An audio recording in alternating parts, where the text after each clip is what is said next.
మా మధ్య ఉంచదకై వందనాలు.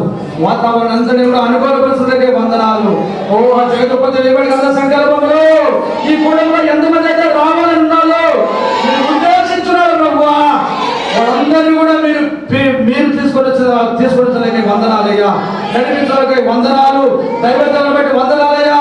దైవజనులను బట్టి ఆయా సంఘంలో పరిస్థితి చేస్తున్న ప్రతి బిడ్డలు కూడా ప్రభువా మీరే మీ ప్రణాళిక చొప్పున మీరు ఏర్పాటు చేసుకున్న ఈ దినమందు నడిపించిన మా దేవుడివి. ఏమిచ్చినా నీ రుణం మేము తీర్చలేము. గొప్ప దేవుడు, సజీవుడా, ప్రాంత ప్రజలకు కావాల్సిన నాయన గడియ వర్తమానాలు ప్రభువా మీ దైవజనుల్లో చేరి ఏడు ఆత్మతో అభిషేకించాలి. మీ దైవజనం హల్లెలూయా. ఈ పరిశుద్ధాత్మ మీ దైవజనులు మాట్లాడుతుండగా ప్రభువా పరిశుద్ధాత్మ మా మధ్య కదలాడును గాక. హల్లెలూయా హల్లెలూయా. మీ దైవజనులతో చేరి మీరు మాట్లాడుతుండగా మా హృదయాలు మండును గాక. హల్లెలూయా. ఆ నూతన ఆత్మని నూతన స్వభావాన్ని దేవానికి స్తోత్రములు మాకు అనుగ్రహించును ఆయన. ఆ రాజు గుండెలో తొలగించు ప్రభువా, తీసివేసి తండ్రి. ఓ 5 కొడుకుల ప్రభువా ఆత్మదిగా మేసాటిని వధువు ఒక తీర్మానంలోకి ఒక సమర్పణ కలిగిన ఆయన దేవా నిశ్చయత కలిగి ప్రభువా. ఓహో నిశ్చయముగా నాయన మీకు స్తోత్రములు స్తోత్రములు. ఓ నాయన నాకు చెప్పినట్టుగా సోదరుడు ప్రభువా పెద్దవరిలో నాయన ఓ సొదొమ పట్టణాన్ని గురించి ఓ నిజముగా కబెర్నెముల గురించి ఆయన ఓ నాజరేతుల గురించి మాట్లాడే దేవుడివి. అయితే మేము ఈ పట్టణాలు కాదు ప్రభువా, మేము పరలోకం నుంచి దిగి వచ్చిన పరలోకమైన పట్టణమై ఉన్నాం. హల్లెలూయా. ఓ దేవానికి స్తోత్రములు ఆయన. నీ నామం పెట్టబడిన ప్రజలమై ఉన్నాం. హల్లెలూయా హల్లెలూయా హల్లెలూయా హల్లెలూయా. నూతన యెరూషలేమై ఉన్నాం ప్రభువా, నూతన సీయోనై ఉన్నాం తండ్రి. గ్లోరీ హల్లెలూయా. నీ ఉదయం ఎన్నుకొని నీ పేరు పెట్టుకొని ప్రభువా నీ ప్రియ శ్రీమతి గారు ఆయన ప్రభువైన యేసుక్రీస్తు శ్రీమతి యేసుక్రీస్తు నీ భారీగా ప్రభువా. ఓ తండ్రి నీకు స్తోత్రములు ప్రభువా. నీ భారీగా ఉండుటకు మాకు ఎంతో గొప్ప ధన్యత నీ గడియ వర్తమానించందుకై వందనాలు తండ్రి. నీకు స్తోత్రములు స్తోత్రములు స్తోత్రములు దేవా. మీ ప్రియదాసుడు మీ శాంతకు సమర్పిస్తున్నాను. ఇక్కడ ఆత్మతో అభిషేకించండి, తనలో మీ పూరగా వాడుకోండి. ప్రాంత ప్రజల ప్రభువా కొందరికి చదవచ్చు రాని వారు అందరికీ కూడా పరిశుద్ధాత్మ ద్వారా అర్థమైనట్లుగా ప్రభువా ఈ కృప అనుగ్రహించి అయిపోతే దీవించమని ఈ కోడికి అంతటిని సాయంత్రం కోడిని కూడా మీ శాంతలో సమర్పించుకుంటూ ఒకవేళ ఇంకా ఏమైనా తొందరగా రానై ఉంటే వస్తుంటే ప్రయాణం వారిని కూడా త్వరపెట్టి నడిపించమని నీకే సమర్పిస్తూ నామాన్ని మనం తగ్గించుకుంటూ యేసు నామములో ప్రార్థిస్తున్నాము.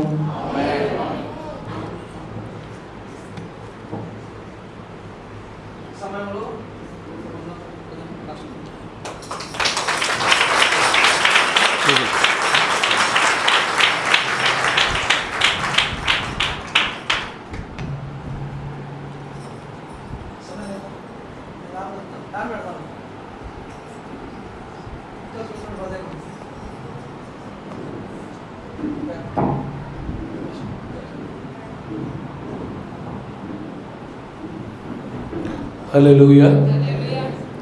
దేవుడికి స్తోత్రములు కలుగును గాక. చాలా మంచిది. నిలబడి ఉన్న రీతిగానే మనం అందరం కూడా మన పరిశుద్ధ గ్రంథాన్ని తెరిచి లేఖన భాగాన్ని ధ్యానిస్తూ ముందుకు సాగిపోతాం.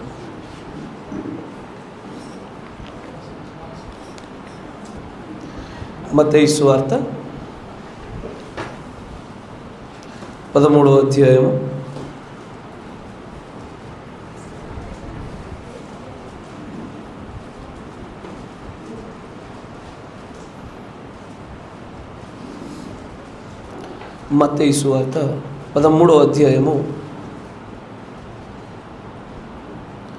10-11 వచనాన్ని చదువుదాం. మత్తయి సువార్త. తరువాత శిష్యులు వచ్చి నీవు ఉపమాన రీతిగా ఎందుకు వారితో మాట్లాడుచున్నావని ఆయనను అడగగా ఆయన వారితో ఇట్లనెను, పరలోక రాజ్య మర్మములు ఎరుగుట మీకు అనుగ్రహింపబడి ఉన్నది గాని వారికి అనుగ్రహింపబడలేదు. అలాగే ఉండగా మరొక లేఖనాన్ని చదువుకుందాం. ప్రకటన గ్రంథము 10వ అధ్యాయము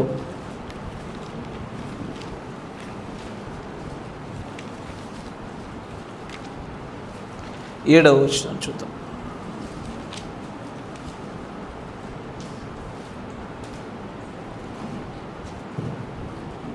ఏడవ దూత పలుకు దినములలో చదువు. ఏడవ దూత పలుకు దినములలో అతడు పూర్వ ఊదమవుచుండగా దేవుడు తన దాసులకు ప్రవక్తలకు తెలిపిన సువార్త ప్రకారము దేవుని మర్మము సమాప్తమగునని చెప్పెను. ఆమేన్. మీరు నిలబడిన చోటే తలలోంచండి, కళ్ళు మూసుకోండి. దేవుడి యొక్క ఆత్మ సహాయం విషయమై మనం ప్రార్థన చేసుకుందాం. నీతి సూర్యుడా, సర్వశక్తి సంపన్నుడా, సర్వములో సర్వమై ఉన్నటువంటి వాడా, మా ప్రియ పరలోకపు తండ్రి, ఆయన మీకు వందనాలు తెలియజేస్తూ ఉన్నాం ప్రభు.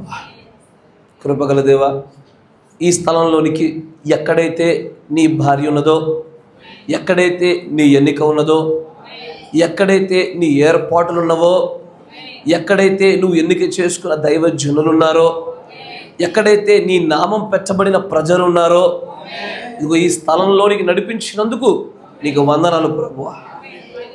కృపగల దేవా, ఇదిగో ఈ లేఖనములందు నిత్య జీవం ఉన్నదని తలంచొచ్చున్నారు కదా అని మీరు సెలవిచ్చినట్టుగానే ఈ నిత్య జీవమునకు కారణమగినటువంటి ఈ మాటల చేత మేము ఒకరినొకరు బలపరుచుకునేలాగున, ఈ మాటలలో నుండి మేము జీవమును పొందుకునేలాగున, ఈ మాటల వలన మేము తిరిగి మరలా ఆ ఏదెనులోనికి, నిజంగా నా మహిమలోనికి తిరిగి వెళ్ళులాగున ఒకసారి మమ్మల్ని మీరు జ్ఞాపకం చేసుకోనండి.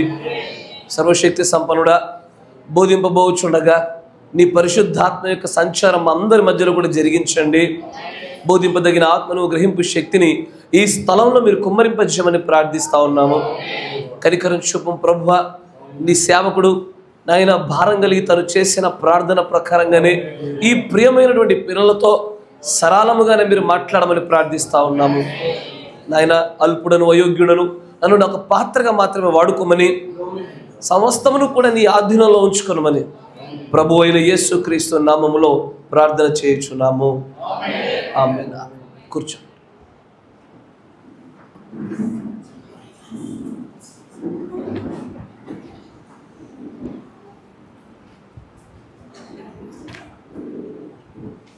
హల్లెలూయా. చాలా సంతోషము. కూడి వచ్చినటువంటి సహోదరి సహోదరులకు, తోటి సేవకులకు అందరికీ కూడా నా హృదయపూర్వకమైన వందనాలు తెలియజేస్తూ ఉన్నాను. దేవుడు మిమ్మల్ని అందరినీ దీవించును గాక. మీ అందరికీ కూడా ఆయన తన యొక్క గ్రహింపు శక్తిని మీకు అనుగ్రహించును గాక. చాలా మంచిది. సమయాన్ని దృష్టిలో పెట్టుకొని చాలా తక్కువగా ఉన్నది కనుక సాయంకాలం కూటమి కూడా మేము ఈరోజు సాయంకాలమే ప్రయాణం అవుతున్నాం కాబట్టి సమయాన్ని సాధ్యమైనంత వరకు కూడా సద్వినియోగం చేసుకుందాం. మంచిది. నేరుగా లేఖనాల గుండా మనం మాట్లాడే ప్రయత్నం చేద్దాము. మత్తయి సువార్త 13వ అధ్యాయము 10వ వచనం.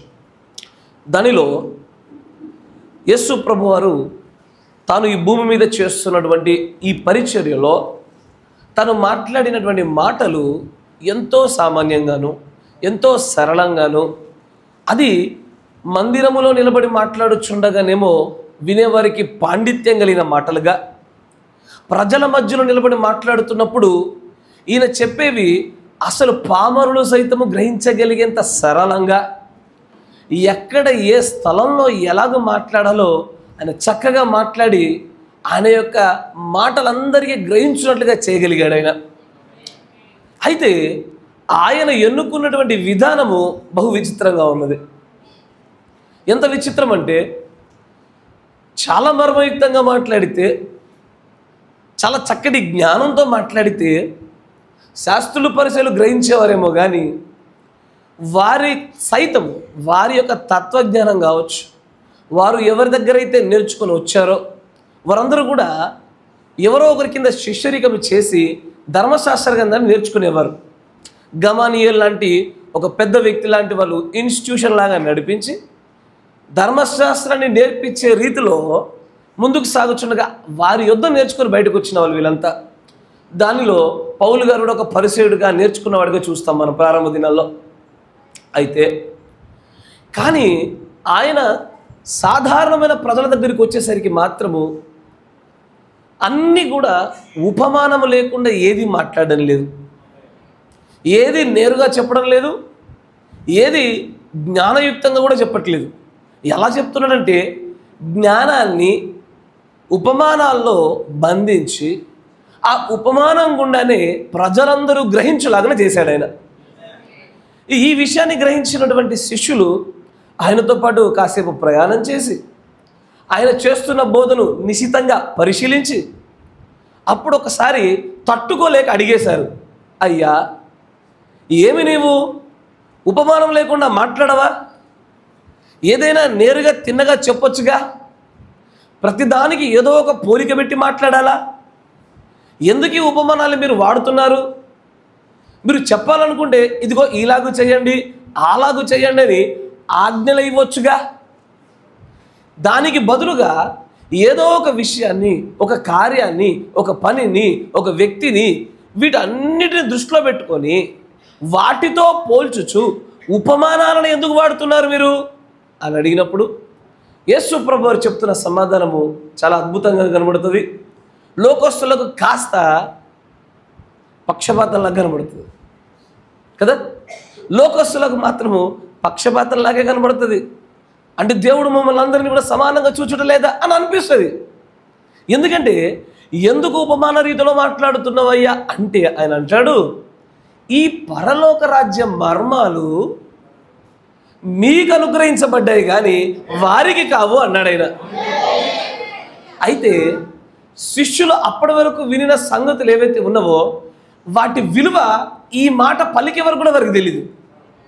ఎందుకంటే ఉపమానం వెంబడి ఉపమానము, బోధ వెంబడి బోధ జరుగుతూ ఉంది. శిష్యులు అడిగినప్పుడే నేను చెప్పేవన్నీ ఉపమాన రీతిలో చెప్తానయ్యా మీకోసమే అని చెప్తే బాగుండు, కానీ అక్కడ మధ్యలో ఒక పదాన్ని జోడించాడు ఆయన. ఆయన ఏమంటాడంటే, నాన్న ఈ ఉపమానాలలోనే పరలోక రాజ్యం మర్మాలు దాచిపెట్టాను అన్నాడు ఆయన. ఏంటి పరలోక రాజ్యంలో ఉండే మర్మాలు ఈ ఉపమానాలు దాచిపెట్టావా? ఈ మాట వినే వరకు కూడా అంతకంటే ముందు చెప్పిన ఉపమానాల విషయంలో శిష్యులు గ్రహించారే కానీ ఇది పరలోక రాజ్య సంబంధమైనవి అని వారికి తెలియదు. ఎందుకంటే శిష్యులు కూడా ప్రత్యక్షతలో అడుగు అడుగు అడుగు ఎదుగుతూ వెళ్ళారు వాళ్ళంతా. అప్పటి వరకు కూడా వారు గ్రహించలే. అయితే ఆయన అంటాడు, ఈ పరలోక రాజ్యం మర్మాలు మీకు అనుగ్రహించబడ్డాయి. కానీ మర్మాలను చెప్పుచూ ఉపమాన రీతిలో మాట్లాడుతూ మీకు మాత్రమే అనుగ్రహించబడ్డాయని చెప్పినటువంటి ఈ పరలోక రాజ్యం మర్మాలు చాలా అద్భుతమైన విషయాలు. వినడానికి ఎంత సాధారణంగా ఉంటాయంటే, ఎంత సరళంగా ఉంటాయంటే దీనిలో ఎంత పెద్ద మర్మం ఏముందయ్యా అని అనబడొచ్చు కూడా. కానీ మరొక జతపక్షిగా ఒక లేఖనాన్ని చూసాం మనం. ప్రకటన గ్రంథంలో 10వ అధ్యాయం 7వ వచనంలో చూసాం. అక్కడ 7వ దూత పలుకు దినములలో ఏముంది తర్వాత, ప్రవక్త బూర ఊదబోచుండగా దేవుడు తన దాసులకు ప్రవక్తలకు తెలిపిన సువార్త ప్రకారము దేవుని మర్మము సమాప్తము. ఆమేన్, హల్లెలూయా. మర్మము అనగానే మనం గ్రహించవలసిన విషయం ఏంటంటే దాచిపెట్టబడిందని అర్థం ఈ లోక భాషలో. కానీ దేవుడి ప్రవక్త అంటాడు, బైబిల్ పరిభాషలో చూస్తే మర్మము అంటే దాచబడిన దేవుని సంగతి, దాచబడిన దేవుడి మాట, దాచబడిన దేవుడి కార్యము. దాన్ని బయలుపరచుట అంటే అది దాచబడి దాచబడి దాచబడి అది బహిర్గతం అవ్వడానికి కొన్ని నియమాలు ఉంటాయి. ఒకటి, సరి అయిన సమయం రావాలి, సరి అయిన వ్యక్తి ద్వారా రావాలి, సరి అయిన పద్ధతిలో రావాలి. అప్పుడే ఈ మర్మం అనేది పూర్తిగా బహిర్గతం చేయబడుతుంది. ఆమేన్. కానీ బైబిల్లో ఈ ఒక్కటే మర్మం లేదండి. పరిశుద్ధ గ్రంథంలో ఈ ఒక్క మర్మమే లేదు. బైబిల్ నిండా మర్మాలతో నింపబడి ఉన్నది. బైబిల్ మొత్తం కూడా మర్మాలతోనే నింపబడి ఉన్నటువంటి విషయాలు మనం గమనిస్తాం. అయితే ఈ బైబిల్లో ఉన్న మర్మాలన్నీ ఎవరో ఒకరి ద్వారా సంపూర్ణంగా విప్పబడాలా, సంపూర్ణంగా. నేను ఇలాగే సాధారణంగా నా భక్తి జీవితంలో ముందుకు సాగుచుండగా ఒక కాపరితో పాటు ఒక హాస్పిటల్లో నాకు ఒక సంభాషణ జరిగేటువంటి అవకాశం వచ్చింది. ఆయన గంట సేపు మాట్లాడారు, అనేకమైన విషయాలు నాతో పంచుకున్నారు. నేను ఒక గంట సేపు విన్నాను కూడా. ఇంతకీ ఆయన ఆత్మ ఎలాగున్నది, ఆయన నడిపింపు ఎలాగున్నదో చూద్దామని. చూసిన తర్వాత అప్పుడు నేను ఒక మాట అడిగా, అయ్యా గంట సేపు మీరు మాట్లాడారు కదా, మీ సంఘము, దాని నియమాలు, దాని నడిపింపు, మీ సేవా అనుభవాలు చాలా బాగున్నాయి సార్. ఒక్క ప్రశ్న అడుగుతాను సార్ అడిగా. ఏంటయ్యా ప్రశ్న అని అంటే, నేరుగా ప్రకటన 17 తీసుకెళ్ళి నేను అడిగిందల్లా ఒకటే, ఇది చదవండి సార్ అన్న. ఇప్పటిదాకా మీరు చదివినట్టుగా ఆయన చదివాడు బైబిల్ తీసి చదివి.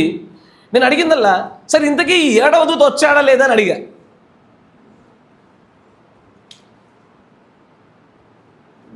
వచ్చే ఉంటాడు సార్ అన్న. మరి వచ్చే ఉంటాడంటే ఆయన పేరు చెప్పండి అన్న. అంతే రాలేదు సార్, అయితే రాలేదు. సరే మరి రాలేదు అనుకుందాం కాసేపు. రాలేదులేండి 7వ దూత. ఎందుకంటే వచ్చాడంటే సమస్య ఏంటి, ఎవరో అడుగుతాను, ముందు నా 6 ఎవరో అడుగుతాను నేను, అంతేగా. 7వ వాడిని గురించి అడుగుతున్నానంటే మిగిలిన 6 గురించి అడగాలగా. మొదటి వాడేవాడు, 2వ వాడేవాడు, 3వ వాడు అడగాలి. అయితే 7వ వాని దగ్గరికి వచ్చేసరికి ఆయనకు అర్థమైంది ఇదేదో ఇరకాటంలో పడేసే ప్రశ్న అని గ్రహించి ఆయన అంటాడు, అయ్యా నాకు తెలిసి రాలేదు. నేను అడిగా. రానప్పుడు దేవుడి యొక్క స్వార్థ ప్రకారంగా ఆ అన్ని విషయాలు మర్మంగా దాచిపెట్ట విషయాల్ని మీరు ఎలా బోధించుకుంటున్నారు అని అడిగా. మీకు ఆ మర్మాలు తెలుసా అని అడిగా. తెలుస్తారు అన్నాడు. మరి మీకు తెలిసాక 7వ దూత ఎందుకు పంపిస్తానన్నాడు అయ్యా అన్న. తెలుస్తారు అన్నాడు. మరి తెలియకుండా మీరేం బోధిస్తున్నారయ్యా అన్న. లాస్ట్కి బాబు నీ నెంబర్ తర్వాత ఫోన్ చేస్తా అన్నాడు ఆయన. ఎందుకంటే ఈ బైబిల్ చదవడానికి సులభంగాను సాధారణంగా కంటికి కనబడుతుందే కానీ మర్మములతో నింపబడి ఉన్నటువంటి పెద్ద పుట్ట ఇది. కానీ ఇప్పుడు ఇది మర్మాలతో నింపబడి లేదిక. ఎందుకో తెలుసా, మనం చదివినటువంటి ఆ ప్రకటన 17 లేఖనము నెరవేర్పు జరిగింది కాబట్టి, నెరవేర్పు జరిగిన కాలంలో ఉన్న మనము ఇప్పుడు ఇక బైబిల్లో మనకి ఏది మర్మంగా దాచిపెట్టబడలే, అన్ని బహిర్గతం చేయబడ్డాయి. ఇదిగో ఇది ఫలానాది మర్మము అని చెప్పబడడానికి వీలు లేనంతగా అన్నిటిని మనకు దేవుడు తన ప్రవక్త ద్వారా తెలియపరిచినాడు ఆయన. ఆమేన్. కానీ దేవుడి ప్రవక్త ఇప్పుడు నేను చదివినటువంటి ఈ లేఖనాన్ని తీసుకొని దాన్ని మాట్లాడబోచుండగా ఆయన ఏం చేశాడంటే, బైబిల్లో ఉన్నటువంటి ఇంకా అనేకమైన అతి గొప్ప మర్మాల్లో కూడా ద గ్రేటెస్ట్ మిస్టరీస్ అంటే ఉన్నతమైనటువంటి గొప్పదైన మర్మాలు ఉన్నాయి, చిన్న చిన్న అల్పమైన మర్మాలు ఉంటాయి. ఎలాగంటే ప్రవక్తల్లో కూడా గొప్ప ప్రవక్తలు, మేజర్ ప్రాఫిట్, మైనర్ ప్రాఫిట్, పెద్ద ప్రవక్త, చిన్న ప్రవక్త అని ఎలాగున్నదో మర్మాల్లో కూడా పెద్ద మర్మాలు, చిన్న మర్మాలు అని ఉంటాయి. ఈరోజు నేను మీతో మాట్లాడాలనుకుంటున్న అంశము మర్మములు. దానిలో ఉపశీర్షికగా పరలోక రాజ్యం మర్మాలు. హల్లెలూయా. దానికంటే ముందుగా ఈ గడియ వర్తమానికుడు ఈ మాటను గురించి బోధించబోయే ముందు బైబిల్లో అసలు ఎన్ని మర్మాలు ఉన్నాయి, వీటిల్లో మనకెన్ని తెలుసు, ఎందుకంటే ఈ మర్మాలు మన కోసమే బయలుపరచబడ్డాయి. ఆయన మాట్లాడిందే నీ కోసము నా కోసము తెలుసుకోవాల్సినటువంటి అవసరం ఉందిగా. ఆమేన్. ఒకసారి ఆయన మాట్లాడినటువంటి మాటను గమనించుదాం. అయ్యలారా అంతం యొక్క సూచన ఇదేనా అనే వర్తమానము. అయ్యలారా అంతం యొక్క సూచన ఇదేనా అనే వర్తమానం తెలుగులో ఉంటుంది చూడండి. 62-1230E. జాగ్రత్తగా గమనించాలా. అయ్యలారా అంతం యొక్క సూచన ఇదేనా అనే వర్తమానంలో 241వ పేరా నుంచి చూద్దాం. మైక్ ఉన్నవారు చదవండి. 241వ పేరా చూడండి, జాగ్రత్తగా గమనించాలా. ఇప్పుడు ఆ దూత లేదా వర్తమానికుడు ఇక్కడ 7వ దూతగా బూర వర్తమానం ఊదబోచున్నాడు, పలకబోచున్నాడు. అతడు తన వర్తమానమును లవోదికే సంఘమునకు తెలుపబోచున్నాడు. అతని యొక్క వర్తమానము వచ్చే విధానాన్ని మీరు గమనించండి. దూతకో 4వ 5వ 6వ దూతకో కాదు. 1 2 3 4 5 ఈ 6 దూతల కోసం కాదు ఈ మర్మాలు. అయితే అది 7వ దూతకు సంబంధించినది. 7వ దూతకు మాత్రమే ఈ మర్మాలు విప్పుట అనే కార్యము సంబంధించినది. అతను ఈ రెమ్మకు వర్తమానమును ఇచ్చుచున్నాడు. అది ఏమిటి? అతని వర్తమానము విధానమును గమనించుడి. దాంట్లోనే 244వ పేరా చూడండి. మొదటి మర్మము అదేమంటాడంటే 244 ద మిస్టరీస్. మొదటి మర్మము పరలోక రాజ్యం యొక్క మర్మము. దాని పై పేర ఆ మర్మములు ఇక్కడే ఉన్నవి. ఆ మర్మములు ఇక్కడే ఉన్నవి. జాగ్రత్తగా గమనించండి. ఆయన మర్మము అనలే, మర్మములు అంటున్నాడు. బహువచనాన్ని వాడుతున్నాడు. అంటే అనేకమైన మర్మములు అని వాడుతున్న ఈ బహువచనము ఇప్పుడు మనం చదివిన ఏది మత్తయి సువార్తలో ఉన్నటువంటి 13వ అధ్యాయం 11వ వచనమున పరలోక రాజ్య మర్మాలలోనే ఈ విషయాలు దాచిపెట్టబడ్డాయి అని చెప్తున్నాడు ఆయన. చూడండి అంటాడు, ఒక మర్మము ఒక లేఖనంగా ఉన్నది. ముందుగా అది ఎప్పుడో ముందుండేది, కానీ దాచిపెట్టబడ్డది. అది సత్యం అనేటువంటిది ఆత్మీయంగా బయలుపరచబడుతూ బయలుపరచబడిదిగా ఉన్నను ఇంకను ఉన్నట్లుగానే ఉన్నది. అయ్యా జాగ్రత్తగా గమనించండి. ఇప్పుడు ఆయన బైబిల్లో ఉన్న గొప్ప గొప్ప మర్మాలను చక్క చక్క చక్క చక్క వరుసపెట్టి లెక్కబెట్టి చెప్తా ఉన్నాడు ఆయన. ఆయన అంటాడు, ఇదిగో ఆ గొప్ప మర్మములు ఇక్కడ ఉన్నవి. అవి ఏంటంటే మొట్టమొదటి మర్మము పరలోక రాజ్య మర్మములు. ఇది మొట్టమొదటిది. దాని గురించే కదా మనం మాట్లాడింది. తర్వాత చూడండి, మొదటి మర్మమేమో పరలోక రాజ్య మర్మాలు, రెండవదేమో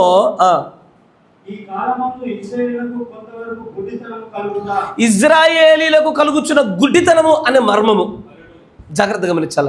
మొదటి మర్మము పరలోక రాజ్య మర్మము, రెండవది ఇజ్రాయేలీలు. ఏది? ఇప్పుడు ఇజ్రాయేలు యొద్దకు దేవుడు వచ్చినప్పుడు వారు ఆయనను అంగీకరించకపోవడం వల్ల, తృణీకరించడం వల్ల సువార్త వారి యొద్ద నుంచి తీయబడి మనకు అప్పచెప్పబడ్డది. కానీ వారు ఎందుకు మెస్సయ కోసం చూస్తూ మెస్సయానే తప్పిపోయినారు? దేవుడి కోసం చూస్తున్న వారు, రక్షకుడి కోసం చూస్తున్న వారు, రక్షకుడు నేరుగా వచ్చి నిలబడగానే ఎలా తప్పిపోయినారు? ఇదంతా కూడా ఒక మర్మంగా పెట్టబడి ఇది రెండవ అతిపెద్ద మర్మంగా దాచిపెట్టబడ్డది అన్నాడు ఆయన. తర్వాత చూడండి, మూడవ మర్మము అయ్యా ఈ మర్మంలోనే ఈ బోధలు ఉన్నాయి, ఈ మర్మంలోనే ఈ సంఘం ఉన్నది. ఆయన ఏమంటున్నాడో తెలుసా? చివరి కాల సంఘములో ఉండేటువంటి ప్రజలు శరీర మార్పును పొందుకునే మర్మం ఇది. ఇది ఎవరికి సంబంధించింది అయ్యా? యూదులకు కాదు, నీకు నాకు సంబంధించింది. చివరి కాలంలో నివసిస్తున్నటువంటి కొంతమంది పరిశుద్ధులు ఎలాగునే శరీర మార్పును పొందుకుంటారు. ఆ శరీర మార్పు మనం అనుకున్నట్టుగా రాదది. అదొక మర్మయుక్తమైన కార్యం. అది దానిలో నియమాలు ఉన్నాయి. అది లేఖన ప్రకారంగా జరిగితేనే ఆ మర్మమును మనం తెలుసుకొని శరీర మార్పును పొందుకోగలిగే శక్తిని పొందుకుంటాము. తర్వాత నాలుగవ మర్మము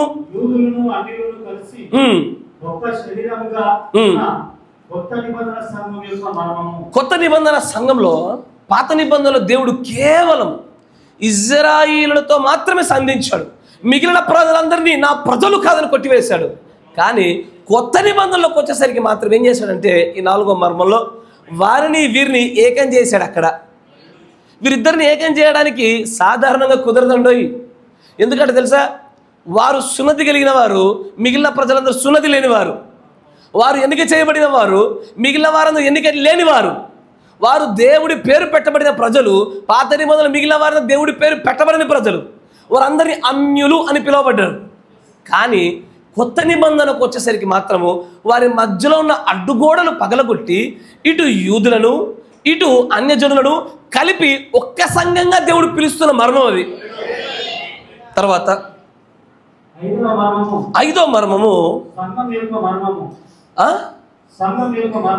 తెలుగులో తర్జుమా తప్పు వచ్చింది. The church as the bride of Christ. అంటే క్రీస్తుకి వధువుగా ఉండే మర్మం ఇది. ఎందుకో తెలుసా?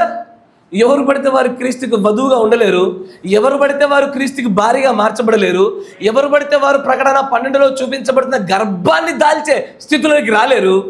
అది ఈ మర్మంలో దాచిపెట్టబడ్డది. ఆమేన్. తర్వాత 6వ మర్మము, అయ్యా నిన్న నేడు నిరంతరము ఏకరీతిగా ఉన్నటువంటి ఒక మర్మం ఉన్నది. దాంట్లో ఏం మర్మం ఉంది అని అనిపించుండొచ్చు. మీకు ఒక మాట చెప్పున, నేను ఇప్పుడు ఈ మర్మములను వాటి పేర్లు మాత్రం మీకు చెప్తూ వచ్చాను, కానీ ఒక్కొక్క మర్మాన్ని చెప్పడానికి కనీసం 50 అంశాలు కావాలంటే 50 దినాలు పడుతుంది ఒక్కొక్క మర్మాన్ని వివరించడానికి. ఎందుకంటే ఇవి లోకం పుట్టినది మొదలుకొని అంతకంటే ముందుగానే దాచిపెట్టబడ్డ విషయాలు ఇవన్నీ కూడా ఆయన అంటాడు 1, 2, 3, 4, 5, 6 ఈ 6 దూతలు కాదు బయలుపరిచేది, 7వ వాడు వచ్చే వీటిని బయలుపరచాలా. ఆయన వచ్చినప్పుడు వీటన్నిటిని బయలుపరిచాడు ఆయన. కానీ మర్మాలు బయలుపరిచినప్పుడు కూడా మీరు ఎప్పుడో ఒక విషయాన్ని గుర్తుపెట్టుకోండి, నా మాట జాగ్రత్తగా వినాలి. దేవుడి యొక్క వాక్యము ఎక్కడుంటుందో, దేవుడి యొక్క స్వరం ఎక్కడుంటుందో అవన్నీ కూడా దేవుని యొక్క వాక్యంగానే మనం పరిగణించాలి. అంటే ఏంటో నేను చెప్తాను. ఈ దైవ గ్రంథం ఏదైతే ఉన్నదో దీనిలో అన్ని దేవుడి వాక్యాలు కావు. అయ్యా ఏంటి కాదా? అవునా? ఈ బైబిల్లో ఉన్న అన్ని దేవుడి వాక్యాలేనా? ఎస్, ఆమేన్, కరెక్టేనా? ఇంటికి వెళ్ళక సామెతల గ్రంథం ఒకసారి 30వ సామెత ఇంటికి వెళ్ళక చూసుకోండి. లెముయేలు తల్లి ఒక మాట మాట్లాడుతుంది. ఏమని? చచ్చిపోయేవాడికి కొంచెం ద్రాక్షారసం పోయండి అయ్యా అంటది. దేవుడి మాటనా అది? లేకపోతే మీరు దేవత వల్లే ఉందరు, ఈ పండు తిను అనే దేవుడి మాటనా అది? ఎవరి మాట అది?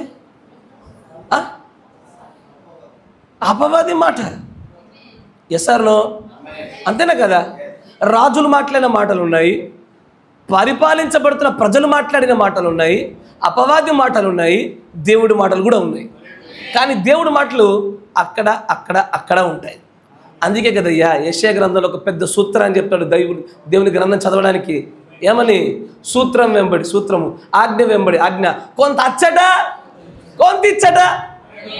సరే, దేవుడి వాక్యమును పరిశోధించేటప్పుడు ఈ నియమాలు మర్చిపోకూడదు. ఎందుకంటే ఆ దేవుడి వాక్యం నేడు ఇప్పుడు మనకు రాయబడినటువంటి వాక్యంగా కాకుండా పలకబడిన మాటల్లో కూడా వచ్చింది. ఈ పలకబడిన మాటల్లో కూడా అదే నియమం వర్తిస్తుందయ్యా. కొంత అచ్చట కొంత ఇచ్చట. అందుకే మీరు 7 ముద్రల పుస్తకంలో కనుక 7th సీల్ గురించి చూస్తే సంపూర్ణంగా 7వ ముద్రను గ్రహించుట ఆ 7 ముద్రల పుస్తకంలో నీకు సాధ్యం కాదు. ఎందుకంటే అది 3 మడతల్లో ఉండగా 3వ మడత నీకు ఆ పుస్తకంలో రాయబడలేదు, అది చెప్పబడలేదు. అవి ఎస్ సార్ నో? అది తర్వాత ఆయన ప్రసంగించి అనేకమైన ప్రసంగాల్లో కొంత అచ్చట కొంత ఇచ్చట 7వ ముద్ర బయలుపడి జరిగింది. ఎందుకంటే ఆ బైబిల్ చదువుతున్నప్పుడు దేవుని వాక్యాన్ని గ్రహించేప్పుడు ఏ నియమాలు అయితే ఉన్నాయో అవే నియమాలు వర్తమానం చదివేటప్పుడు కూడా పాటించాలి. ఆమేన్. ఆయన ఈ మర్మాలని వివరించేప్పుడు కూడా వరుస పెట్టి ఇప్పుడు ఇదిగో ఈ మర్మం చెప్పుచున్నాను అని వరుసగా చెప్పుకుంటూ పోలే. కొంత అచ్చట కొంత ఇచ్చట చెప్పాడు ఆయన. ఇది పట్టుకోవడానికి ప్రత్యక్షత కావాలా, ఎన్నిక కావాలి, పరిశుద్ధాత్మ నడిపింపు కావాలి. ఆమేన్. Praise the Lord. తర్వాత మరొక మర్మాన్ని గురించి మాట్లాడతాడు ఆయన. 7వ మర్మము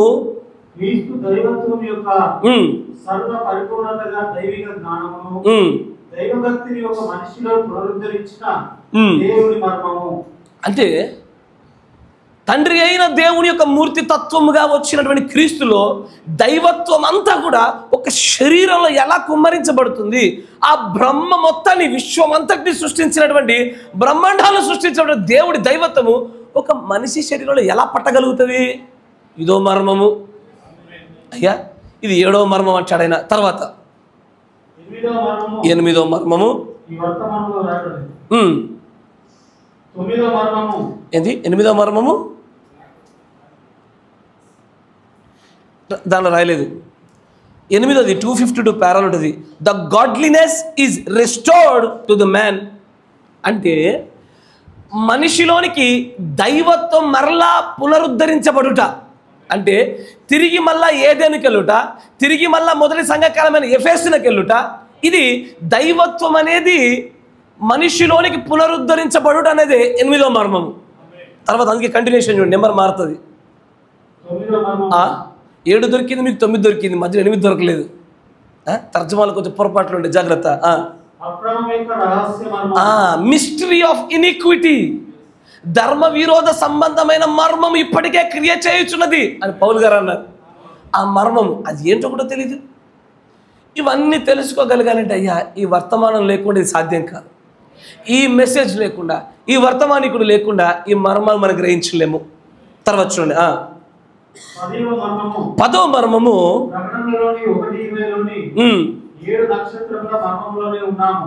7 నక్షత్రాలు, 7 సంఘకాలాలు, 7 దూతలు అనేటువంటి మర్మము. ఇది అన్నది 10వ పెద్ద మర్మము.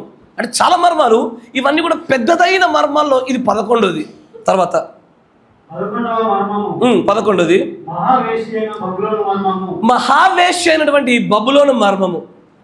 ప్రకటన గ్రంథంలో 17-18 అధ్యాయంలో మనకు ఒక మహావేశ్య కనబడుతూ ఉంటుంది. ఆమె ఎవరు, ఎక్కడుంటుంది, ఎలా గుర్తుపట్టగలగాల అనేటువంటి ఇదొక గొప్ప మర్మము. అయ్యా ఈ మర్మాలని తెలియలేదు అనుకోండి, ఏదో ఒక మర్మంలో మనం కూడా మర్మమే చిక్కుబడిపోతాము. ఎందుకో తెలుసా, ఈ మహాబబులోనులో ఉండేటువంటి దీనికి కొంతమంది పిల్లలు ఉన్నారని చెప్పబడుతుంది బైబిల్లో. కరెక్టేనా? ఈ మర్మంలో అవగాహన ఉన్నవారు మాత్రమే ఆ మహావేశ్య యొక్క పిల్లలను కనుగోగలుగుతారు. ఈ మహావేశ్య దృష్టాంతాల్లో పాత నిబంధనలో యజబెల్తో పోల్చబడి ఆమె పిల్లలలో ఆమె కుమార్తె అయిన అతల్యతో పోల్చబడింది. ఇవేవో కాదు సంఘశాఖలు. ఎస్ఆర్ఓ ఎలాగా, ఎట్లా జరుగుతుంది, ఎలా నిరూపించగలుగుతారు? ఇది మర్మం తెలిస్తేనే అర్థమవుతుంది. ఆమేన్. తర్వాత ఇలాంటి కొన్ని మర్మాలను ఆ వర్తమానికుడు వచ్చే ముగించాలి. ఆమేన్. తర్వాత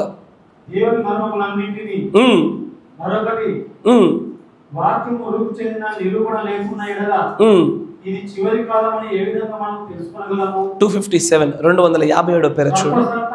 సర్ప సంతానము కాలమంతటిలో మరుగు చేయబడిన మర్మము. అదొక మర్మము, కానీ ఇది మేజర్ మర్మంలో పెద్ద మర్మం కాదు. ఇది ఇప్పటి వరకు మాట్లాడినటువంటి 11 చెప్పాడు, మరొక చోటు ఇంకోటి చెప్తాడు.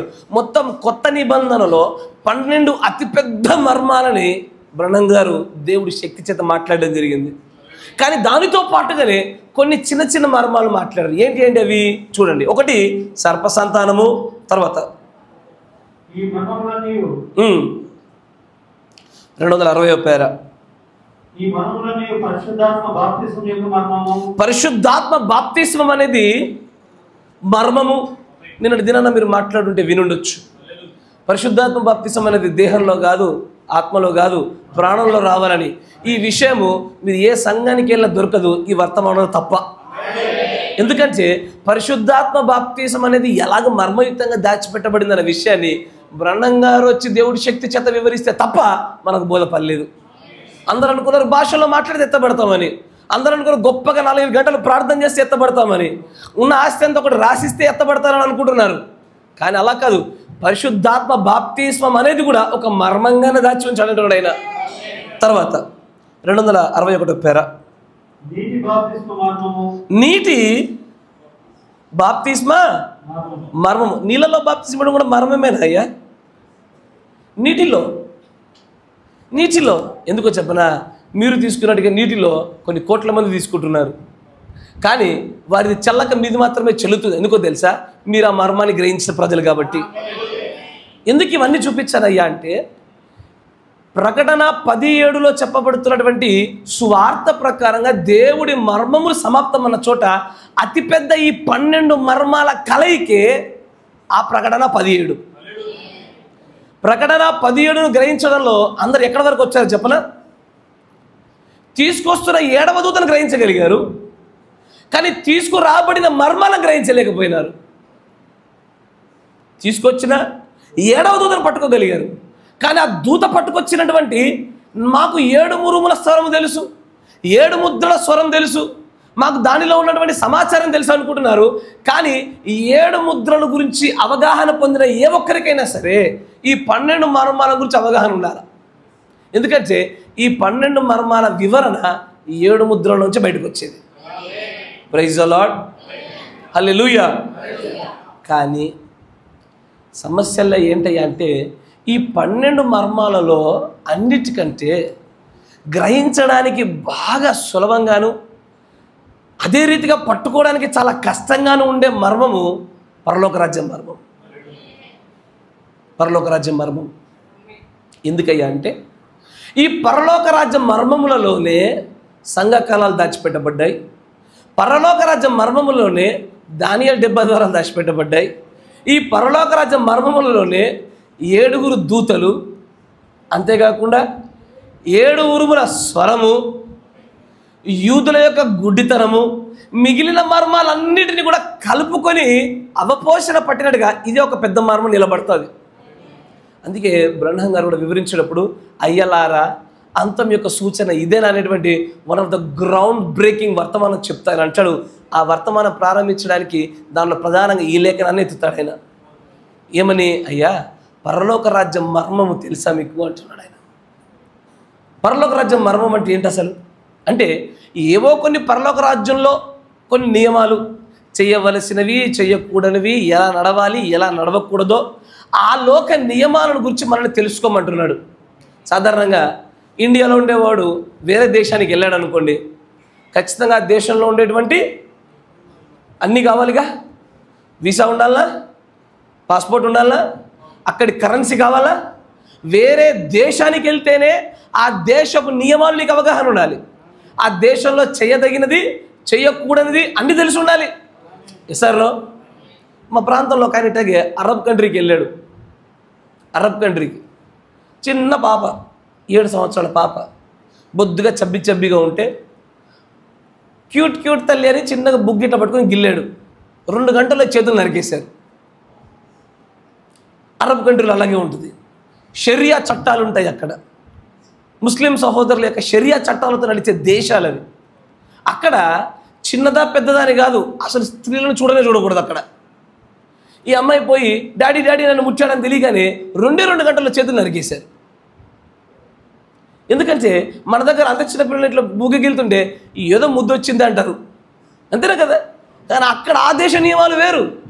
ఆ దేశంలో అది చేయకూడనిది, ఈ దేశంలో దాన్ని ఎవడు పట్టించుకోడు, అంతేనా కదా. దాన్ని ఎప్పుడు తప్పుగా కూడా చూడని విషయం అది. అట్లా వేరే దేశానికి వెళ్తేనే నియమాలు మారుతున్నాయి, చేయదగినవి చేయకూడనివి మారుతున్నాయి. మరి దేవుడు నిన్ను తన రాజ్యంలోనికి తీసుకురావడానికంటే ముందే నీకు నేర్పించాలిగా. నువ్వు అక్కడికి ఎలా రావాలి, అక్కడికి రావడానికి నువ్వేం చేయాలి, ఇక్కడేం చేయకూడదు, అక్కడేం చేయకూడదు, ఇక్కడ నిన్ను విరోధంగా నీ పట్ల దుష్టుడు నీ పైన ఎలాగ దాడి చేస్తున్నాడు, ఇవన్నిటిని కూడా మర్మయుక్తమైన విషయాలుగా దాచి ఉంచాడు ఆయన. ఆమేన్, హల్లెలూయా. అందుకే ఆయన ఈ మత్తయి సువార్తలో అంటాడు, పరలోక రాజ్య మర్మాలు మీకోసం మాత్రమే బయలుపరచబడ్డవి కానీ మిగిలిన వారి కోసము కాదు. మనం మాత్రము వేరొక ప్రపంచంలో నివసిస్తూ ఉన్నాము. మనం నివసిస్తున్నది వ్యత్యాసమైన ప్రపంచము, మనం వెళ్ళాలనుకుంటున్నది మరొక ప్రపంచము. ఆమేన్. రెవల్యూషన్ గ్రంథం ప్రకటన అధ్యాయంలో చూడండి, ప్రకటన గ్రంథము 11వ అధ్యాయము 15వ వచనం.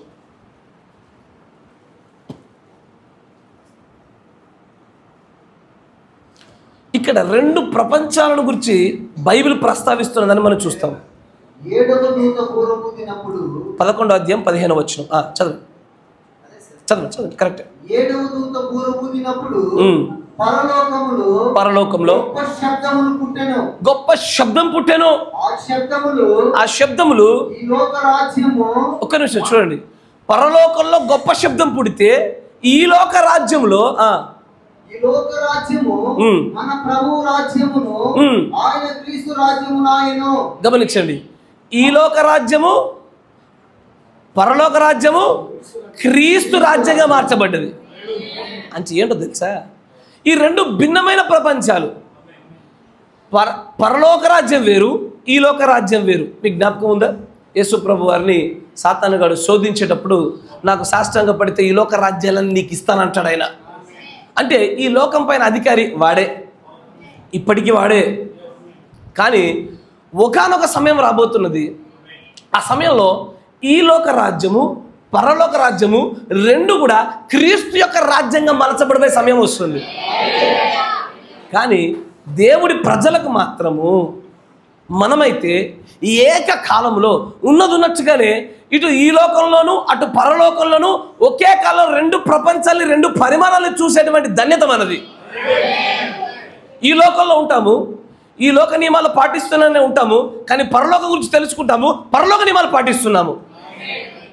సరే, ఏకకాలంలో రెండు రాజ్యాలు, రెండు లోకాల్లో ఉండేటువంటి నియమాలను తెలుసుకోగలిగేటువంటి ధన్యత దేవుడి ప్రజలదే. కానీ అయ్యా, పరలోక రాజ్యము, పరలోక రాజ్యము, పరలోక రాజ్యము ఇన్నిసార్లు విన్నాగా, ఇన్నిసార్లు మీరు ఎలాగ విన్నారో యేసుప్రభు శిష్యులు అలాగే విన్నారు. విని విని విని విని విని తట్టుకోలేక, అయ్యా ఎక్కడుందయ్యా పరలోక రాజ్యం చెప్పు, ఎలా వెళ్తావు, ఏ బస్సు ఎక్కితే వెళ్తావు, ఏ ట్రైన్ ఎక్కితే వెళ్తావు, పోనీ ఏ దిక్కు నుండి, పోనీ పలానా అక్కడ ఇక్కడ ఉంటుంది, ఎక్కడ చెప్తావు చెప్పు అని అంటే యేసుప్రభు అంటారు, పరలోక రాజ్యము ఇక్కడున్నదని అక్కడున్నదని అక్కడెక్కడ ఉన్నదని చెప్ప వీలుపడదు. ఎందుకు వీలుపడదు తెలుసా? ఆ పరలోక రాజ్యము మీ మధ్యలో ఉన్నది అంటాడు. ఇప్పుడు పరలోక రాజ్యం మీ మధ్యలో ఉంటే మరి మీ మధ్యలోనే ఆ నియమాలు ఉండాలా సార్? ఎందుకంటే రాజ్యం అంటేనే నియమాలు కలిగింది. మనలో, మన మధ్యలో పరలోక రాజ్యం ఉంటే మనలో ఆ పరలోక రాజ్య సంబంధమైన నియమాలు ఉండాలి, ఆ పరలోక రాజ్య సంబంధమైన సంగతులు ఉండాలి. ఆమేన్. కానీ పరలోక రాజ్యము మనుషుల మధ్యలోనికి ప్రారంభం నుంచి వచ్చి లేదు. నా మాట జాగ్రత్తగా వినండి. ప్రారంభ దినాల నుండే పరలోక రాజ్యము మన మధ్యలోకి రాలే. అది బాప్తిసం ఇచ్చే యోహాను గారు ఉదాహరణకి, ఆయన బాప్తిసం ఇవ్వడానికి వస్తూ ఆయన అంటాడు, ఏమంటాడు? మారు మనస్సు పొందండి, పరలోక రాజ్యము సమీపించుచున్నదా, వచ్చి ఉన్నదా? సమీపిస్తుంది అంటున్నాడు, అంటే ఇంకా రాలే. నా మాట జాగ్రత్త వినాలి, కరెక్టేనా? సమీపిస్తుంది అన్నాడు కానీ, దగ్గర అవుతుంది అన్నాడు కానీ, వచ్చేసింది అని అనలేదు. కరెక్టేనా? తర్వాత యేసుప్రభు వారు వచ్చారు, యోర్దాను నదిలో బాప్తిసం తీసుకున్నారు. బాప్తిసం తీసుకున్న తర్వాత యేసుప్రభు వారి బాప్తిసం కూడా సంపూర్తి చేయబడింది. కానీ ఆయన పలికిన మాట చూద్దాం. మత్తయి సువార్త చూడండి, 4వ అధ్యాయం 17వ వచనం.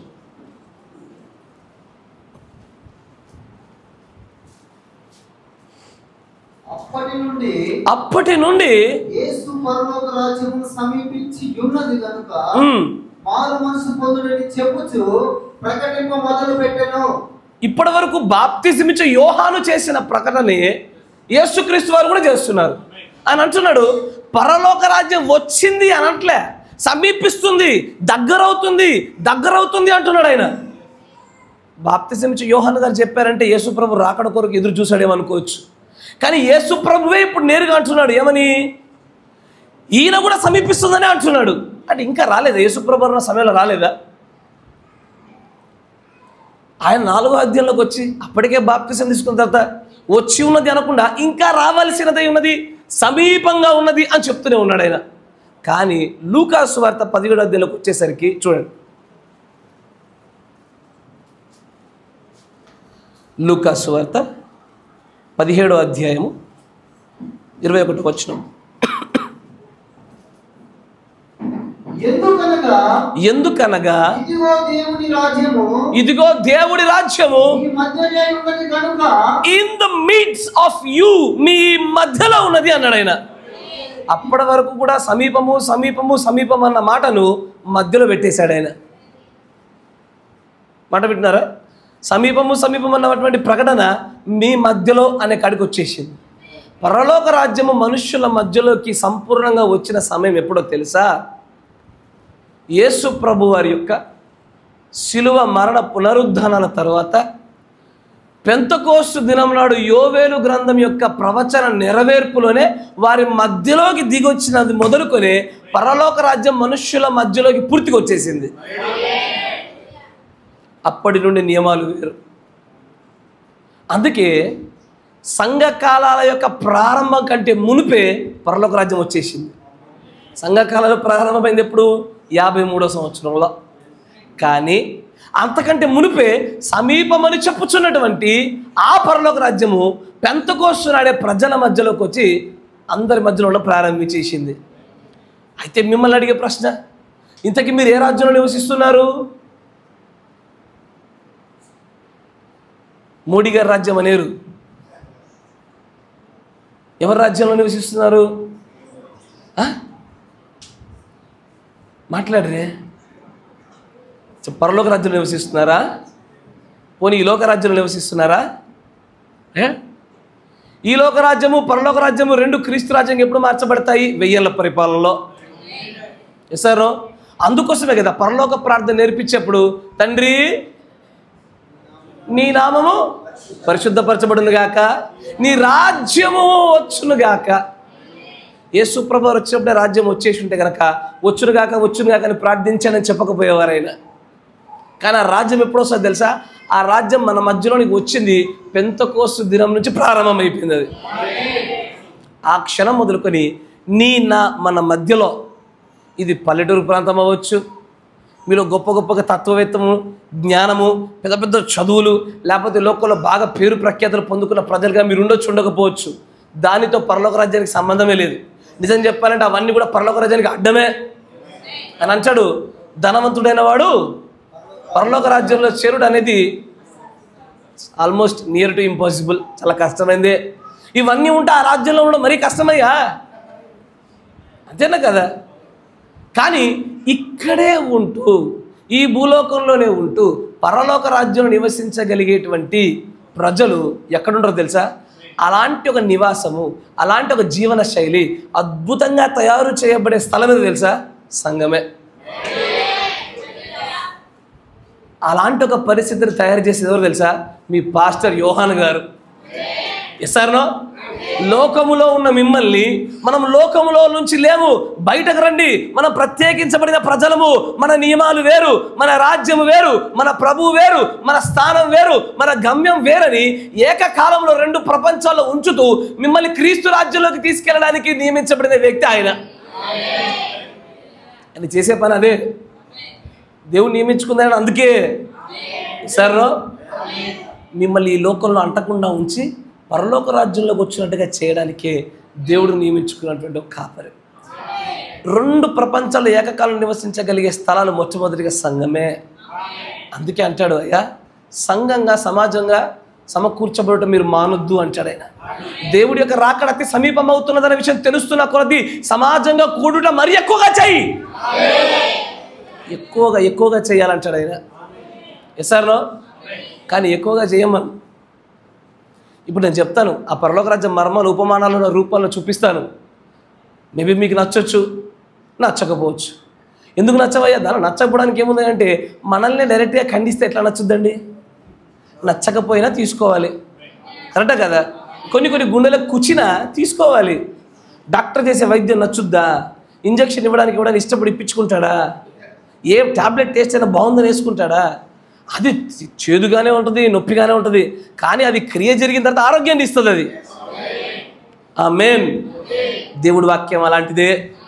ప్రైజ్ ది లార్డ్, హల్లెలూయా. అయితే పరలోక రాజ్యం మర్మాల్ని మనకు వివరించడం కోసము ఆయన ఏం చేస్తాడంటే, పరలోక నియమాల్ని ఈ భూలోక సంబంధమైనటువంటి కొన్ని పనుల చేత వివరించే ప్రయత్నం చేశాడని. పరలోక రాజ్యం మర్మాల్ని మొత్తంగా 16 ఉపమానాల చేత ఆయన వివరించే ప్రయత్నం చేశాడు. ఈ 16 ఉపమానాలు అర్థమైతేనే పరలోక రాజ్యం మర్మాలు గ్రహించినట్లు. లేదనుకోండి, పరలోకంలోకి ఎలా వెళ్ళాలి, పరలోకంలోకి ఎవరు రారు, పరలోకానికి వెళ్ళడానికి ఎవడు అడ్డుగా ఉన్నాడు, పరలోకంలో వెళ్ళడానికి ఏది మనలో అడ్డుగా ఉంది, పరలోకంలోకి వేగవంతంగా వెళ్ళడానికి ఏం చేయాలి, ఇవన్నీ నియమాలు ఈ 16 ఉపమానాల్లో దాచిపెట్టాడు ఆయన. వినడానికి చాలా సులభంగా కనబడతా వచ్చేవి, కానీ మీరు చూడని కోణం కూడా చూపించే ప్రయత్నం చేస్తాను. ఇప్పుడు మొట్టమొదటిగా 16 ఉపమానాల్లో మొదటి ఉపమానాన్ని గమనించుదామా? హల్లెలూయా. మొట్టమొదటిది మత్తయి సువార్త 13వ అధ్యాయము 3వ వచనం నుంచి.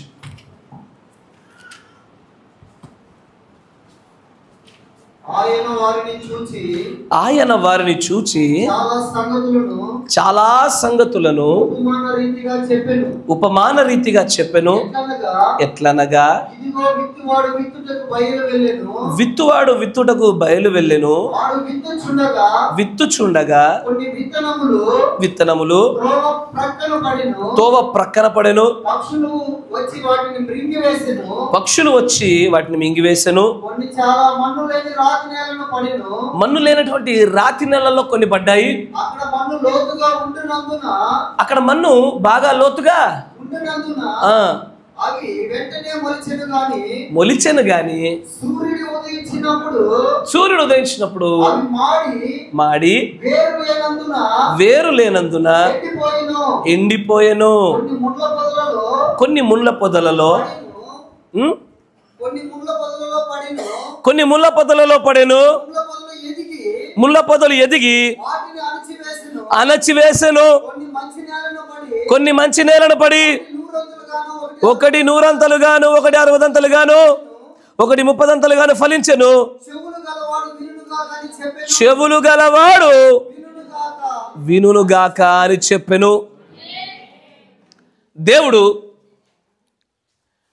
పరలోక రాజ్య మర్మాల్ని వివరించే ప్రయత్నంలో ఆయన మొట్టమొదటిగా వాడినటువంటి ఉపమానము విత్తనాలు చల్లుట. విత్తువాడు విత్తనాలు చల్లుతూ వస్తున్నాడు. నాకు తెలిసి దీంట్లో ఏముంది బ్రదర్, సంవత్సరాల తరబడి వింటున్న ఈ వాక్యాల్ని కదా అని అనిపిస్తుంది. కానీ దేవుడి వాక్యము వర్తమానము ఎల్లవేళ నూతనమైనదిగానే కనబడుతుంది మనకి ఆత్మచేత నడిపించబడినప్పుడు. గమనించాలి. అయితే ఈ ఈ 4 విత్తనాలు, ఒకటేమో త్రోవ పక్కన పడినవి, పడగానే పక్షులు చెతికెళ్ళిపోయాయి. రెండవది కొంచెం మట్టి ఉంది కాబట్టి వెంటనే మొలకెత్తింది.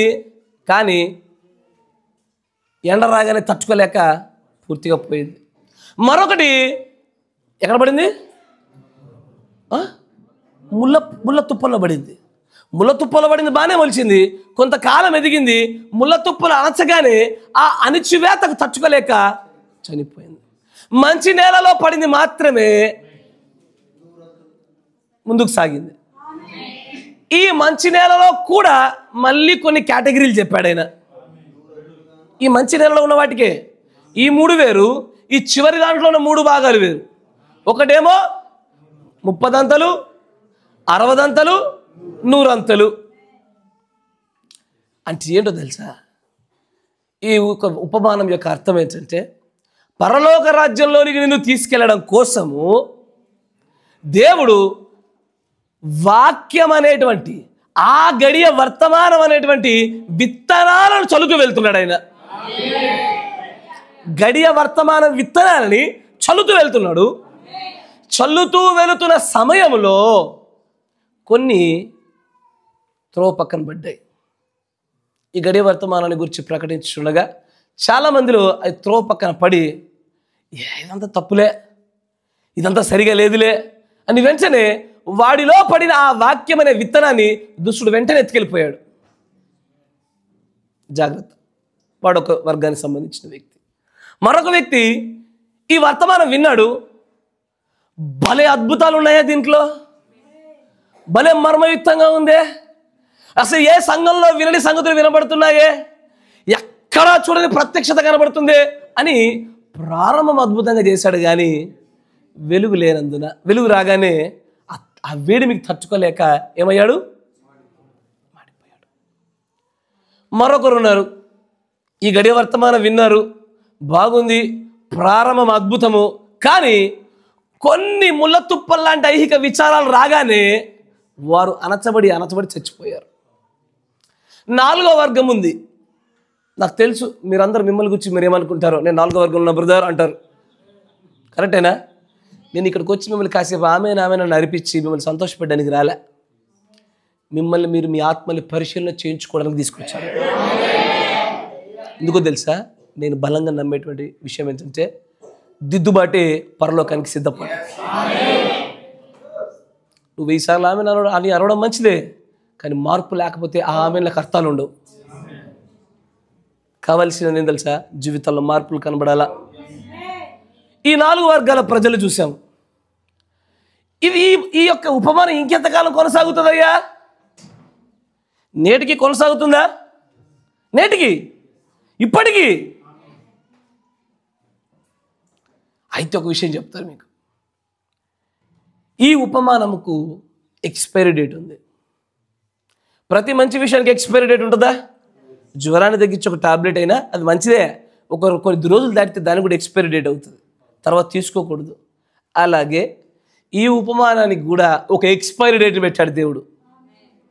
ఇక్కడ 4 రకాల ప్రజలు వినబడుచున్నటువంటి వర్తమాన విషయాలకు ఎలా ప్రతిస్పందిస్తున్నారో అన్న ప్రత్యక్షతే ఈ యొక్క ఉపమానం దాచిపెట్టాడు ఆయన. 4 వర్గాలు గమనించండి. ఒకరేమో చక్కగా ఎదుగుతున్నవారు, మరొకరేమో ముళ్ళ తుప్ప లాంటి కష్టాలు గుండా వస్తున్నారు, మరొకరేమో ఎదిగినట్టే ఎదిగి అప్పుడే తెచ్చారు, మరొకరేమో ఎదగలే. సార్ దీన్ని గడియ వర్తమానికుడు సంఘకాలంలో 4 వర్గాల విశ్వాసుల గురించి మాట్లాడుతూ చెప్తాడు. అక్కడున్న ఆ 4 వర్గాల విశ్వాసులే ఇక్కడ పడుతున్నటువంటి ఈ 4 రకాల నేలలు. 4 వర్గాలు కదా. దానిలో మొట్టమొదటి వర్గము బుద్ధి కలిగిన కన్యకలు. ఏది? మంచి నేలల్లో పడేది. రెండో వర్గము బుద్ధి లేని కన్యకలు. ఎందుకు? బుద్ధి లేని కన్యకలు దేని గుండా రావాలి? శ్రమల గుండానే రావాలి. ఎసారో. మూడో వర్గము వేషాధారి వర్గము. మొలిచినట్టే మొలిచాడు మొలవడిగా, మొలిచినట్టే మొలుస్తాడు మొలవడిక. చివరిది అవిశ్వాస వర్గము. కరెక్టేనా? బుద్ధి కలిగినది, బుద్ధి లేనిది, వేషాధారి, అవిశ్వాసి. ఈ వర్గాలలో మనం పెద్దగా చేసేది ఏమీ లేదయ్యా. అంటే ఈ వర్గాలను మార్పు చెందించడానికి మనం ఎంత ప్రయత్నం చేసినప్పటికీ కూడా దేవుడు అంటాడు, నువ్వు ఎవరిని మార్చలేవు. ఎవరెవరు ఏ వర్గానికి సంబంధించిన వారో జగత్తు పునాది వేయబడక మునిపే నిర్ణయించబడ్డది. నేను చెప్పుచున్న మాట కాదు అది. ప్రకటన గ్రంథంలో దేవుడు అంటాడు. చూడండి, ప్రకటన గ్రంథం 22వ అధ్యాయము చూడండి. ప్రకటన గ్రంథం 22వ అధ్యాయము 11వ వచనం చూద్దాం. అన్యాయము చేయువాడు ఇంకొక అన్యాయమే చేయనిమ్ము. ఒక వర్గము. ఏ వర్గము? అన్యాయం చేసేవాడు. నా మాట విన్నారా? ఆ విత్తనాలు పడే 4 భూములు 4 రకాల విశ్వాసులకు సాదృశ్యం. ఆ 4 రకాల విశ్వాసులు ఇక్కడ చెప్పుచున్నటువంటి ప్రకటన 22:11లోని 4 రకాల వర్గాలు సమానంగా సరిపోతాయి. ఒక వర్గము అన్యాయం చేసేవాడిని అన్యాయం చేయని, అపవిత్రుడైన వాడిని అపవిత్రుడుగానే ఉండని, నీతిమంతుడుగానే ఉండని, పరిశుద్ధుని పరిశుద్ధుడిగా ఉండని. ఎందుకో చెప్పనా? నేను వచ్చే గడియ దగ్గర పడ్డది కాబట్టి. 10 మందిని కాపాడే ప్రయత్నం చేయి, కానీ నీ ప్రాణాన్ని జాగ్రత్తగా కాపాడుకో. బురదలో పడ్డవని బయటకు దీ, నువ్వు బురదలో జారిపడబాక. సార్లో చాలా సంఘాల్లో చాలా విశ్వాసాల దగ్గర ఇదే జరుగుతుంది. ఎవరినో కాపాడే ప్రయత్నం చేస్తారు, తమను తాము జారిపోతారు. వివాహాల దగ్గర ఈ పెంట మామూలుది కాదు. పెళ్ళయ్యాక మార్చుకుంటా బ్రదర్. ఎవరు? పెళ్ళి కొడుకు. పెళ్ళయ్యాక మార్చుకుంటా బ్రదర్, అందరిలాగా కాదు నేను. పెళ్ళైనా ఒక సంవత్సరం అంతా కనబడ్డారు అనుకోండి, ఎవరు సార్ అతిథులు వీటన్నిటికీ అంటారు, ఎవరికి లేవు సార్ బలహీనతలు అంటారు. కానీ దేవుడు అంటాడు, అన్యాయస్తుని కానీ ఉండనిమ్ము, అపవిత్రుని కానీ ఉండనిమ్ము, నీతిమంతుని కానీ ఉండనిమ్ము, పరిశుద్ధిగా ఉండనిమ్ము. ఇక్కడ దేవుడు 4 వర్గాల ప్రజలను చూపించాడు. ఈ 4 వర్గాల ప్రజలు కాసేపు వివరించుకునే ప్రయత్నం చేద్దాం. ఇక్కడ మంచి నేలలో పడినటువంటి విత్తనాలకు ఇక్కడ పరిశుద్ధుడిగా ఉండేటువంటి ఈ విశ్వాసులు సాదృశ్యం. ఒకరికొకరు ఒదిగిపోయేవారు. రెండోది నీతిమంతుడు అని రాయబడింది చూసారా? నీతిమంతుడు ఎక్కడ? రెండో రకమైన నేల, శ్రమల గుండా వచ్చే నేలకు సాదృశ్యం. మొదటిదేమో పరిశుద్ధుడికి, రెండవదేమో నీతిమంతుడికి, మూడవది అపవిత్రుడికి. నాలుగవది అన్యాయం చేసేవాడికి. ఈ నలుగురికి 4 సరిపోతాయి. ఇలా చెప్తే మీకు అర్థం కాదు, కానీ బైబిల్లో ఒక ఉదాహరణ చూపిస్తా మీకు. అయ్యా, పవిత్రుడు నీతిమంతుడు ఇద్దరు ఒకటి కాదా? పవిత్రుడు నీతిమంతుడు ఒకటేగా కదా? ఒకటైతే వేరు వేరు వర్గాలు ఎందుకు పెడతాడు దేవుడు? అంతేగా? ఈ రెండు ఒకటైతే వేరు వేరు వర్గాలు ఎందుకు పెడతాడు ఆయన? అయితే వినడానికి పవిత్రుడు నీతిమంతుడు ఒకేలా కనబడుతుంది, కానీ దేవుడు తన లేఖనాల్లో ఒక అద్భుతమైన వివరణతో ఒక విషయాన్ని చూపిస్తాడు. పేతురు గ్రంథం తీయండి, 2 పేతురు 2వ అధ్యాయం 7వ వచనం.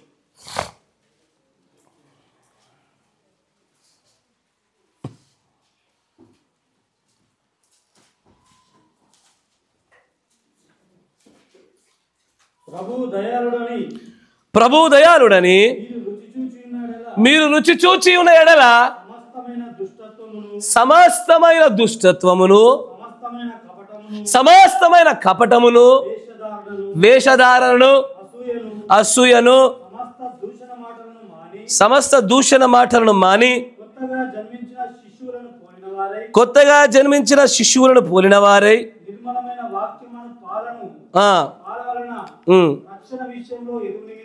ఎదుగు నిమిత్తము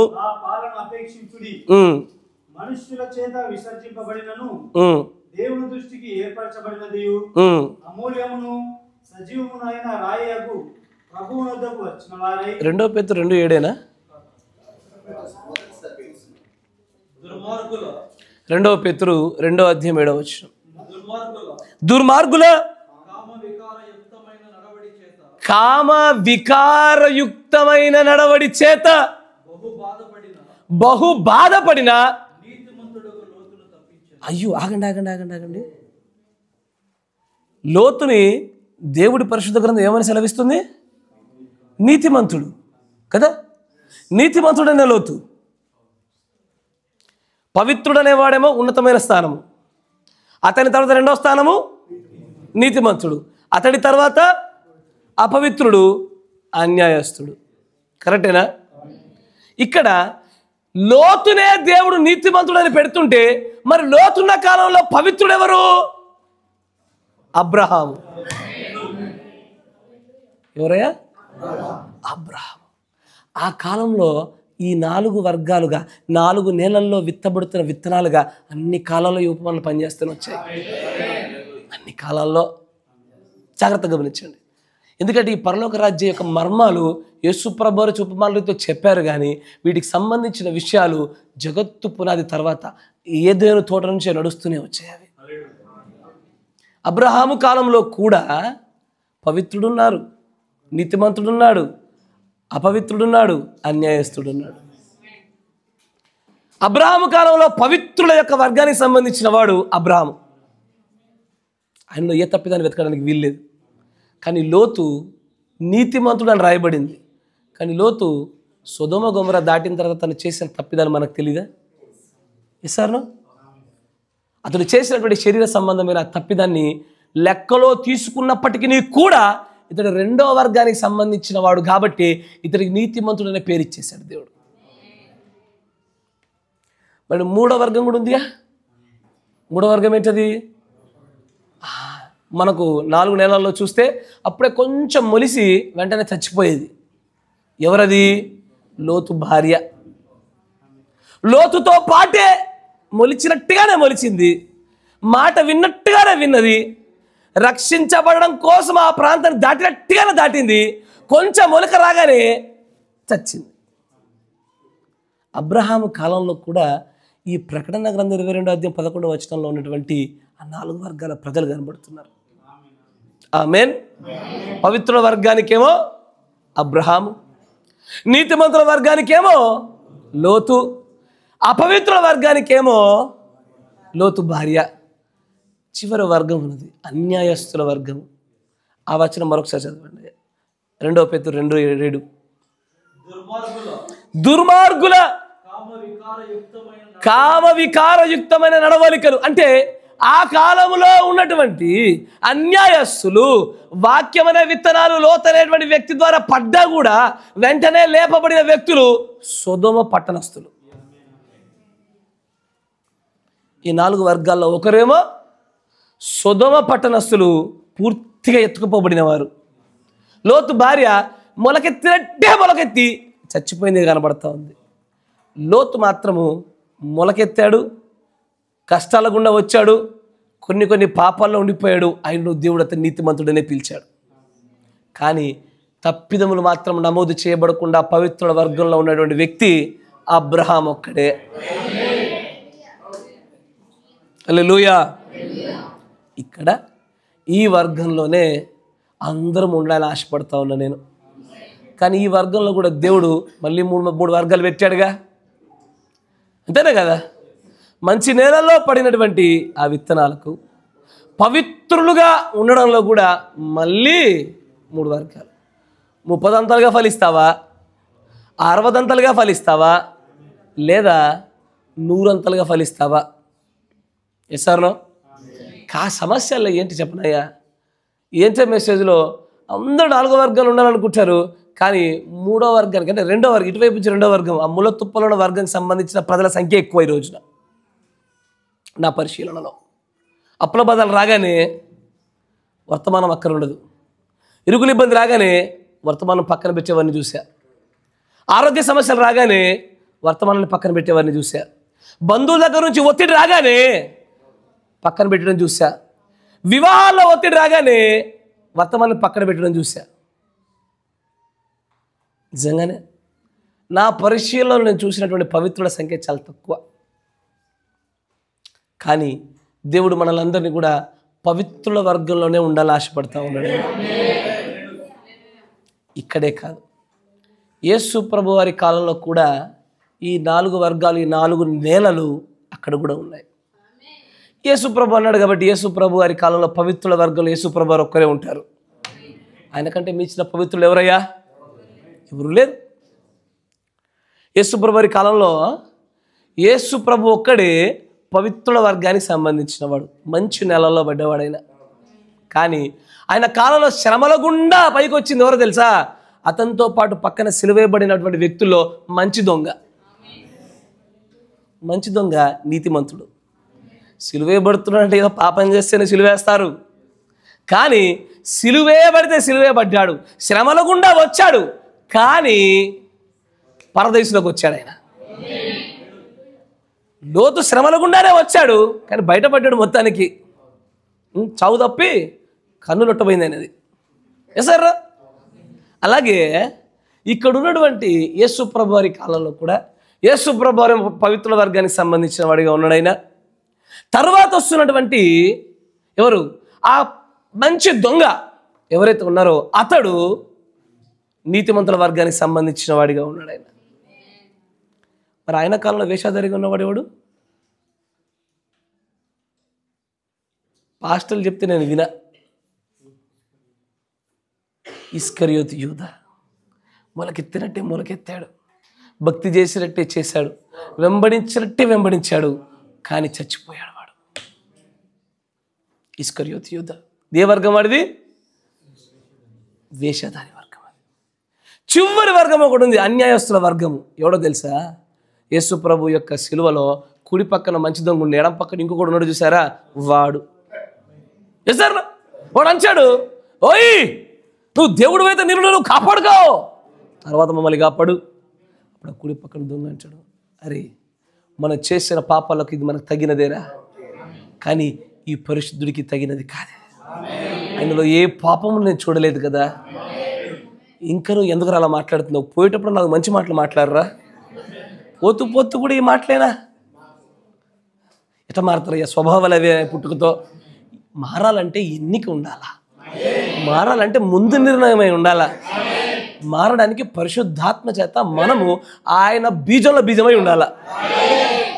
అలా లేకుండా దేవుడి చేత ఎన్నిక చేయబడుతున్నటువంటి మనలో అలాంటి మార్పు ఊరికే రాదు.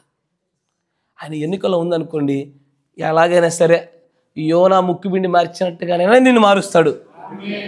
నువ్వు రాకపోవచ్చు సంఘానికి, మీ పాస్టర్ గారు ఫోన్ల మీద ఫోన్లు చేయొచ్చేమో, జాగ్రత్త. మీ పాస్టర్ గారు నీ పక్షాన నిలబడి మధ్యవర్తితో ప్రార్థన చేసి నేను సరిచేయాలని ఆశపడ్డంత వరకే నీకు సమస్య రాదు. ఎప్పుడైతే యెహోవా యొక్క కోపాగ్ని ఇశ్రాయేలుపైకి వచ్చినప్పుడు అడ్డుగా నిలిచిన మోషే ఉన్నంత వరకు వారికి ఏం కాలే. ఈ రోజు నీకేం కాకపోవడానికి అతిపెద్ద కారణం వరకు తెలుసా? మీ పాస్టర్ గారు. ప్రభు, ఈ పిల్లలు తెలియక చేస్తా ఉన్నారు, క్షమించు అని ఆయన చేస్తున్న మధ్యవర్తితో ప్రార్థనతోనే 2-3 తింగరేసలు వేసినా ఇంకా బ్రతుకుతున్నాం మనం. మీకు తెలియదు ఎంతటి భారమైనటువంటి ప్రార్థన మీ కాపర్లు చేస్తారు. ఒక్కొక్కసారి మీరు మాట్లాడే మాటలతో కాపరికే బాధ కలుగుతుంది. కొన్నిసార్లు మీ ప్రవర్తన చేత మీ కాపరికి ఖచ్చితంగా మనసు గాయమవుతూ ఉంటుంది. కానీ ఆయన కూడా ఆయన ఏమంటారు తెలుసా? ప్రభు విని కొట్టు అని అన్నాడు. తెలియక చేస్తున్నారు, ప్రభు క్షమించి అంటాడు. ఆ క్షమాపణలోనే, ఆ మధ్యవర్తితో ప్రార్థనలోనే ఇంకా మనం నిలబడి ఉన్నామయ్యా. ఒకసారి మోషే పక్కకి జరిగినట్టు ఆయన కూడా పక్కకి జరిగాడు అనుకోండి, భూమి నోరు తెరచుటయ్యే. నీకు సాతానుగాడికి దేవుడు మధ్యలో ఉన్నప్పుడు దేవుడు తనతో పాటుగా తనకొక పనివానిగా ఒక కాపరి పెట్టుకున్నాడు. వారు ఉన్నంత వరకేనయ్యా మనం ఇలాంటి ఒక పరిస్థితిలో ఉండేది. నిజంగానే కాపరి లేనటువంటి ఏ మందైనా చెదిరిపోతుంది. ఆ కాపరి మాత్రం వెంబడించుండేటువంటి ఏ గొర్రెైనా సరే బహుశా కొన్ని ఇరుకులు ఇబ్బందులు కూడా వస్తుందేమో, కానీ చివరికి మంచి పచ్చటి బయల దగ్గరికి వెళ్తుంది. అందుకే బ్రహ్నం గారు ఏమంటారు తెలుసా? Believe in your pastor. ఆయన చెప్పిన మాట చెప్తున్నా, నేను ఏది జోడించట్లే. Believe in your pastor, pray for your pastor, fast for your pastor. నీ కాపరితో నీవు ఎల్లప్పుడూ కలిసే నడువు. నీ కాపరి కోసం ప్రార్థన చేయి, నీ కాపరి కోసం ఉపవాసం చేయి. ఎందుకు తెలుసా? ఈ 4 వర్గాలలో నుంచి నేను నెమ్మదిగా పరిశుద్ధుల వర్గంలోకి తీసుకెళ్ళడానికి దేవుడు వాడుకుంటున్నటువంటి ఒక మంచి పాత్ర అయిన. నిజంగానే హర్షించదగిన విషయం అది. ఒక మంచి కాపరిని పొందుకోవడం అనేటువంటిది దేవుడు ఒక సంఘానికి ఇచ్చిన ఒక గొప్ప ఆశీర్వాదం. నిర్మాణాలు ఉంటే ఉండండి, లేకపోతే లేకపోనండి. సంఘం అంటే ఈ భవనాలు కాదండి, మీరు సంఘము. ఎందుకంటే హస్తకృతములైన ఆలయాల్లో దేవుడు నివసించడు. ఆయన నివసించేది హస్తకృతములైన ఆలయాల్లో కాదు, మీలో, మీ మధ్యలో నివసిస్తాడు. ప్రైజ్ ద లార్డ్, హల్లెలూయా, ఆమేన్. ఇప్పుడు వ్యక్తిగత స్థాయిలో కొన్ని విషయాలు మాట్లాడాను మీకు కదా. విశ్వాస విషయంలో జరిగేవి అనేకమైన సంగతుల్లో ఈ 4 రకాలుగా మాట్లాడాం. కానీ సంఘాలలో కూడా ఈ 4 నేలలకు సాదృశ్యమైన సంఘాలు ఉన్నాయి. అయ్యా నా మాట జాగ్రత్తగా వినాలా. ఇప్పుడు విశ్వాసుల్లో వ్యక్తిగత జీవితాల్లో 4 రకాల స్థాయిలో ఉండే వ్యక్తులను చూసాం మనం. కానీ ఇప్పుడు సంఘాలలో కూడా ఈ 4 రకాల స్థాయిలో ఉండే సంఘాలు ఉన్నాయంటాడు. తిమోతి రాసిన పత్రిక 2వ తిమోతి 2వ అధ్యాయము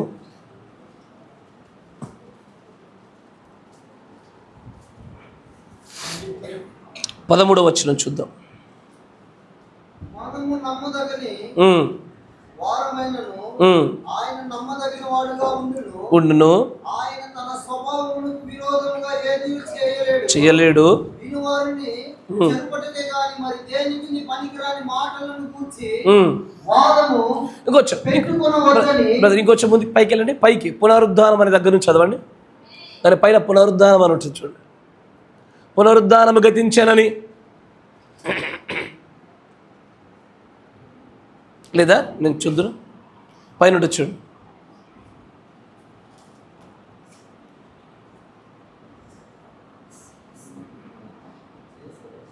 నేను చూపిస్తాను.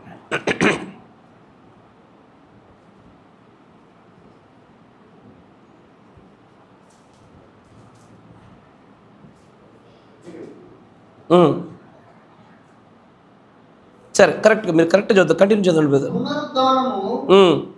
గతించినని చెప్పుచు సత్య విషయము తప్పిపోయి కొందరి విశ్వాసమును చెరుపుచున్నారు. ఏంటి అయ్యా, పునరుద్ధానం అంటే తెలుసా?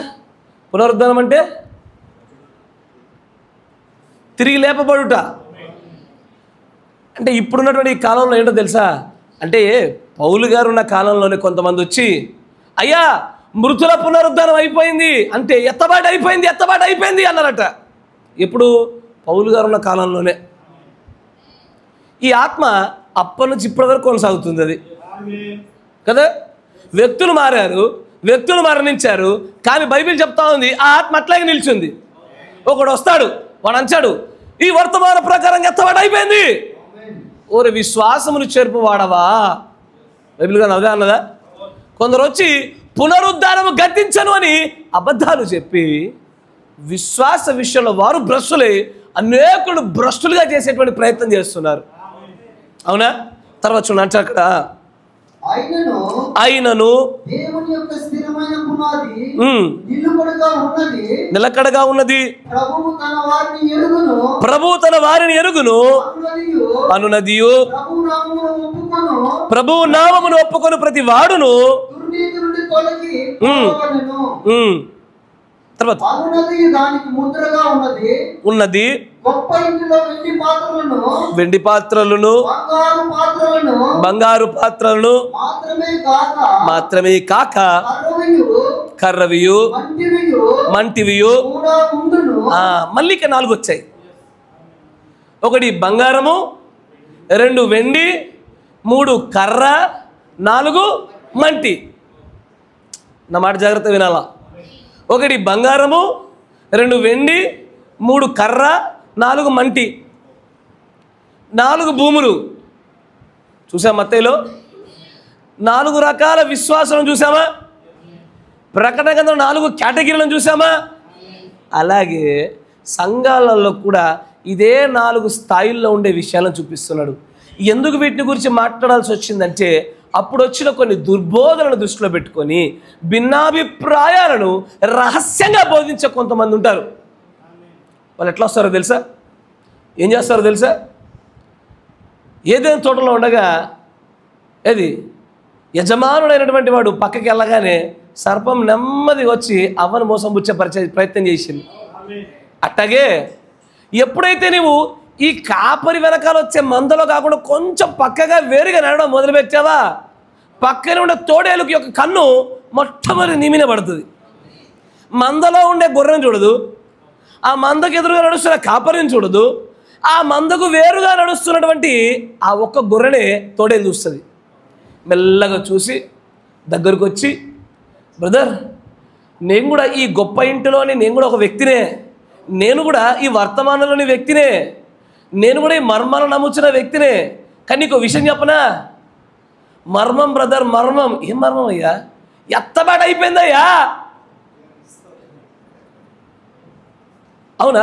ఒక్కసారి మా కాపరిని అడుగుతా, ఆయన ఎందుకులే దూరంగా ఉన్నాడు బ్రదర్, ఈ మర్మము నీకు మాత్రం బయలుపరచబడింది అంటాడు. మళ్ళా ఇది ఏ వాక్యం మనం మాట్లాడుకున్నామో ఆ వాక్యాన్ని ఎలా తిప్పుతాడంటే ఇది మీ కాపరి కాదు, ఇది నీకే బయలుపరచబడింది అంటాడు. అప్పుడు నువ్వు కనుక గుడ్డి గొర్రెవైతే కనుక ఆహాహా నాకు భలే శక్తి ఉందే, నాకు భలే ప్రత్యక్షత ఉందే, ఎత్తబాటు అయిపోయిందంటావా? అలాగు నా ఒక తప్పుడు బోధతో వచ్చేవారు కూడా ఉన్నారు ఇక్కడ. అన్ని చోట్ల ఉన్నారండి వీళ్ళు. ఏది పౌలు గారు ఉన్న కాలం నుంచే ఉన్నారు. అయితే ఈ పరిచర్యలు అన్నిటినీ దేవుడు ఏం చేశాడంటే తన సేవకుల ద్వారా కేటగిరీ వైజ్గా విభజించాడు. ఎట్లా విభజించాడంటే అద్భుతమైన ప్రత్యక్షతలతో కూడుకొని లేఖనం మీద మాత్రమే కట్టబడే సంఘాలను బంగారం సంఘాలు అన్నాడు. పవిత్రుల సంఘాలవి. అక్కడ వాక్యాన్ని తప్ప దేనికి స్థానం ఉండదు. అక్కడ పరిశుద్ధాత్మ తప్ప ఏ మనిషి ఆధిపత్యం చేయడు. నికోలాయితుల క్రియలకు స్థానమే లేదు. కానీ వెండి పరిచర్యలు ఉంటాయి. ఏంటది? వెండి పరిచర్య. ఇక్కడ ఏం చేస్తారంటే కొంత దేవుడు, కొంత వ్యక్తిగతము, కొంత దేవుడికి ఇచ్చి కొంత ఆధిపత్యం జరుగుతూ ఉంటుంది. ఇది నీతిమంతుల వర్గం. గమనిస్తున్నారా? ఎదుగుతున్నట్టుగానే ఎదుగుతారు. సమస్యలు వస్తే దేవుడు, సమస్యలు రాకపోతే నేనే. ఇది 2వ రక వర్గం. ఇది వెండి పరిచర్యలో సాగే కొన్ని సంఘాల పరిస్థితి. ఎందుకంటే మనం చెప్పేది కాదు, దేవుడి యొక్క పరిశుద్ధులే సంఘాలను, వారి బోధనను, వారి నడిపింపుల్ని, వారి ఆత్మ తలాంతుల్ని, వారికి ఉన్నటువంటి పిలుపులను ఈ 4 భాగాలు విభజించుకుంటూ వచ్చాడు ఆయన. విభజించు వచ్చిన దాంట్లో బంగారు పరిచర్య వేరు, వెండి పరిచర్య వేరు, కర్ర పరిచర్య వేరు. కర్ర పరిచర్య ఎలాగుంటుందయ్యా? కొంతకాలం బాగానే నిలబడుతుంది, నిలబడి నిలబడి నిలబడి నిలబడి తడిచి తడిచి తడిచి తడిచి తుప్పబట్టిపోద్ది.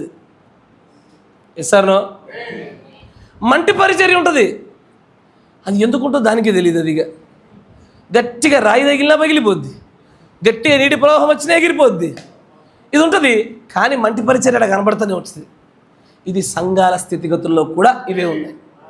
ఎందుకు ఈ మాట చెప్తున్నానంటే, పరలోక రాజ్యానికి రావాలనుకున్నప్పుడు మంటి పరిచర్యలో ఉంటే రాలేవు నాన్న నువ్వు, కర్ర పరిచర్యలో ఉంటే రాలేవు నాన్న నువ్వు, వెండిలో ఉన్న రాలేవు, కానీ బంగారు పరిచర్యలో ఉండాలా. బంగారు పరిచర్య లేనిదే నీ భవిష్యత్తు బంగారం కాదు. ఎందుకంటే బంగారు వీధిలో తిరిగేవాడు బంగారు పరిచర్యలో ఉండాలా కదా. నేలలో పడుకోవాలనుకున్నవాడు ఆ మంటితో చెప్పిన పరిచర్యలు ఉండాలి. ఎవడు పరిచర్య ఎలా ఉందో వాడి గతి వాడి గమ్యం అంటే. ఎస్ఆర్నో? అందుకే అంటాడు పరిచర్యలలో కూడా మనకు కొరింథీ గ్రంథంలో అంటాడు, పరిచర్యలు నానా విధములుగా ఉన్నవి కానీ ఆత్మ ఒక్కడే. ఎస్ఆర్నో? పరిచర్య నానా విధాలుగా ఉంటాయా. ఏ పరిచర్య అనుకున్నాము? ఈ లోకంలో మర్మాలు బయలుపరచబడకుండా ఉండేటువంటి పరిచర్యలో ఉన్నానా నేను? లేదయ్యా. దాని నుంచి విడుదల కలిగజేశాడు దేవుడు మనకు. కానీ మనం నెమ్మది నెమ్మది నెమ్మది మన పరిచర్యల్ని బంగారు పరిచర్యలుగా మార్చుకోవాలా. ఆ బంగారు పరిచర్యల్లోనే పరలోక రాజ్యానికి వెళ్ళడానికి నీ పరిచర్య బంగారమై ఉండాలా. ఎస్ఆర్? నీ వ్యక్తిగత జీవితం బంగార స్థాయిలో పవిత్ర స్థాయిలో ఉండాలా. నీ హృదయం కూడా వాక్యమైన విత్తనం వేయబడినప్పుడు మంచి నేలలో పడేటువంటి నేలగా ఉండి తీరాలా. ఇదిగో ఇవన్నీ కలిసినప్పుడే పరలోక రాజ్యం యొక్క మర్మాల్లో మొదటి మర్మను గ్రహించినట్టు. అప్పటిదాకా పరలోక రాజ్యం మర్మం అంటే ఏంటి? ఎలా వెళ్ళాలో తెలుసుకోవడమే, ఎలా చేస్తే వెళ్ళమో తెలుసుకోవడమే, అడ్డుగా ఉన్న ధర్మ విరోధులు తెలుసుకోవడమే పరలోక రాజ్యం మర్మము.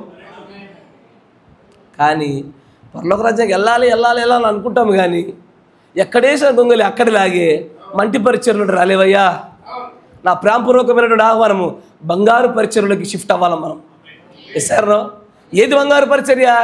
ఎక్కడైతే వర్తమానంగా బోధిస్తారో అదే బంగారు పరిచర్య. ఈ గాలికి కొట్టుకొని పోయేటువంటి రెల్లు లాంటి బోధలు వస్తాయి. ఎత్తబాటు అయిపోయిందనో కూడా వస్తాడు, 6వ ముద్ర తెరవలేదనో కూడా వస్తాడు, 7వ ముద్ర తెరవలేదనో కూడా వస్తాడు. వీళ్ళందరూ మట్టి పరిచర్యలే. వాళ్ళ స్థానం ఏంటో తెలుసా? సంఘశాఖల్లో ఉండేవాళ్ళు వర్తమానాన్ని పరిచయం చేయడం వాళ్ళ పని, అంతే అంతే. అంతకుమించి ఎక్కువ లేదు. ఇక వాళ్ళు అంతకుమించి ఎక్కువ చేయరు, వాళ్ళ సాధ్యం కాదు. వాళ్ళకి అప్పచెప్పడం పరిచర్య అంతే. కానీ బంగారు పరిచర్య మాత్రమే మనలను తలరాయి వరకు తీసుకెళ్తుంది. తలరాయి ప్రత్యక్షతలోని నిలబెట్టగలిగే పరిచర్య బంగారు పరిచర్య మాత్రమే. అయ్యా, ఆనందంగా లేదా మీరు బంగారు పరిచర్య ఉన్నందుకు? బంగారం లాంటి దేవుడు బంగారు పరిచర్య ఇచ్చాడు. ఇక మిగిలిందా నువ్వు బంగారంగా మారడమే. ఎస్ఆర్నో?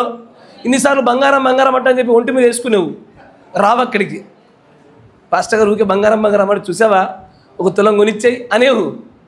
కాదు కాదు, ఇది పరిచర్యకి, వ్యక్తిగత జీవితానికి, సంఘానికి సంబంధించింది, కానీ అలంకరణకు సంబంధించింది కాదు అది. హల్లెలూయా, ప్రైజ్ ది లార్డ్. అందుకే ఈ పరలోక రాజ్యం మర్మాలు, అయ్యా ఎన్ని ఉపమానాలు అన్నాను? ఎన్ని? 16 ఉపమానాలు. ఒకటి అయింది, ఇంకా 15 చెప్పాలి. అందరు సిద్ధంగానే ఉన్నారా? రెండవ ఉపమానాన్ని గమనించుదాం. చూడండి, మత్తయి సువార్త 13వ అధ్యాయంలోనే 24వ వచనం.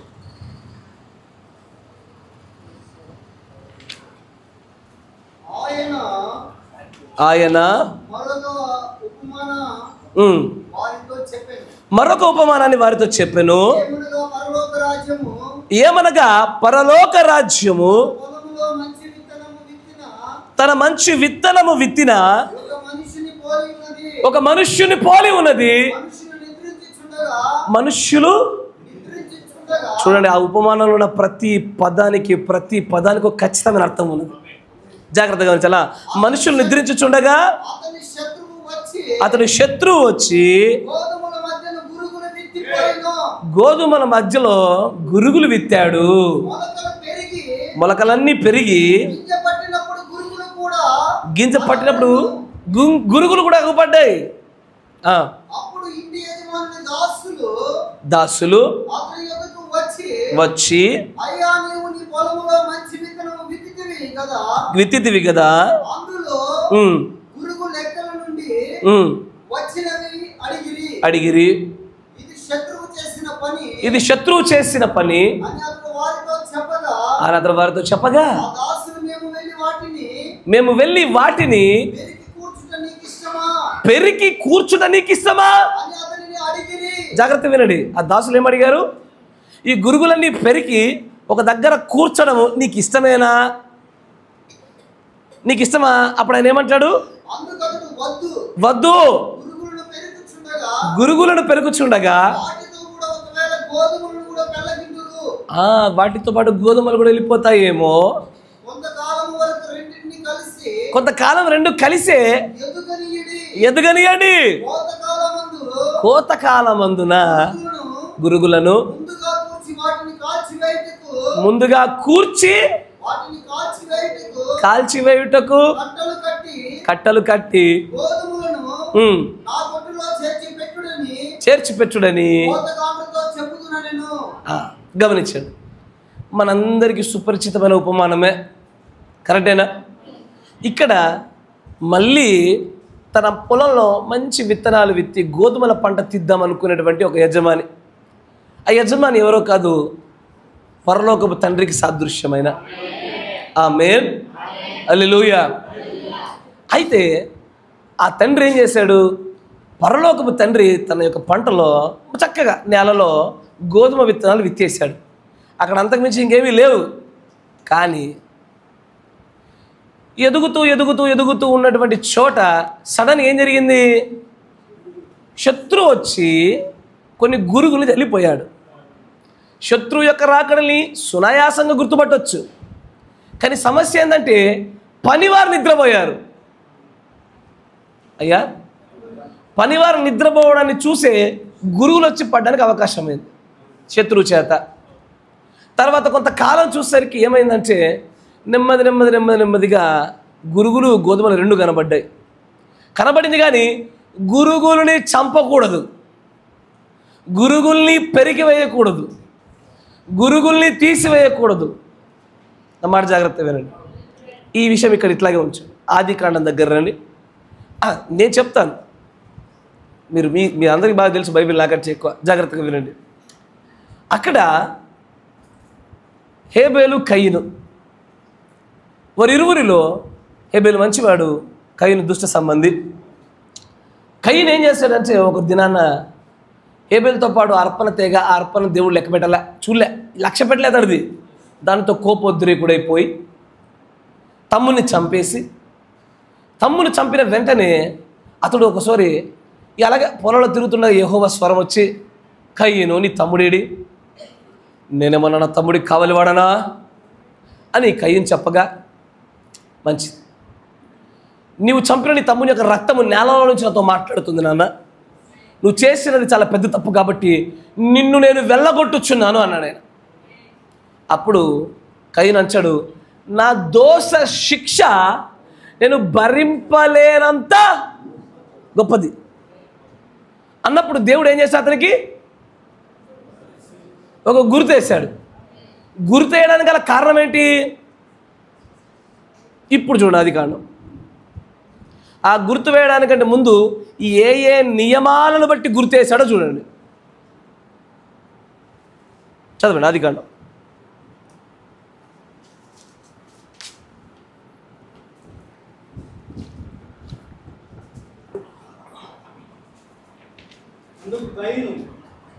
వచనం చెప్పండి, రిఫరెన్స్ చెప్పండి. 4వ అధ్యాయము 13వ వచనం. జాగ్రత్తగా గమనించండి. ఆదికాండము 4వ అధ్యాయము 13వ వచనం. అందుకు కయీను, నా దోష శిక్ష నేను భరించలేనంత గొప్పదయ్యా. నేడు ఈ ప్రదేశం నుండి నన్ను వెళ్ళగొట్టితివి, నీ సన్నిధికి రాకుండా వెలివేయబడి దిగులు పడుచు భూమి మీద దేశ దిమ్మరుడై ఉందును. కావున నన్ను కనుగొని వాడెవడో యెహోవాతో నన్ను చంపేస్తానని చెప్తున్నాడు. ఏమంటున్నాడు తెలుసా? అతడు కయీను ఏమంటున్నాడు తెలుసా?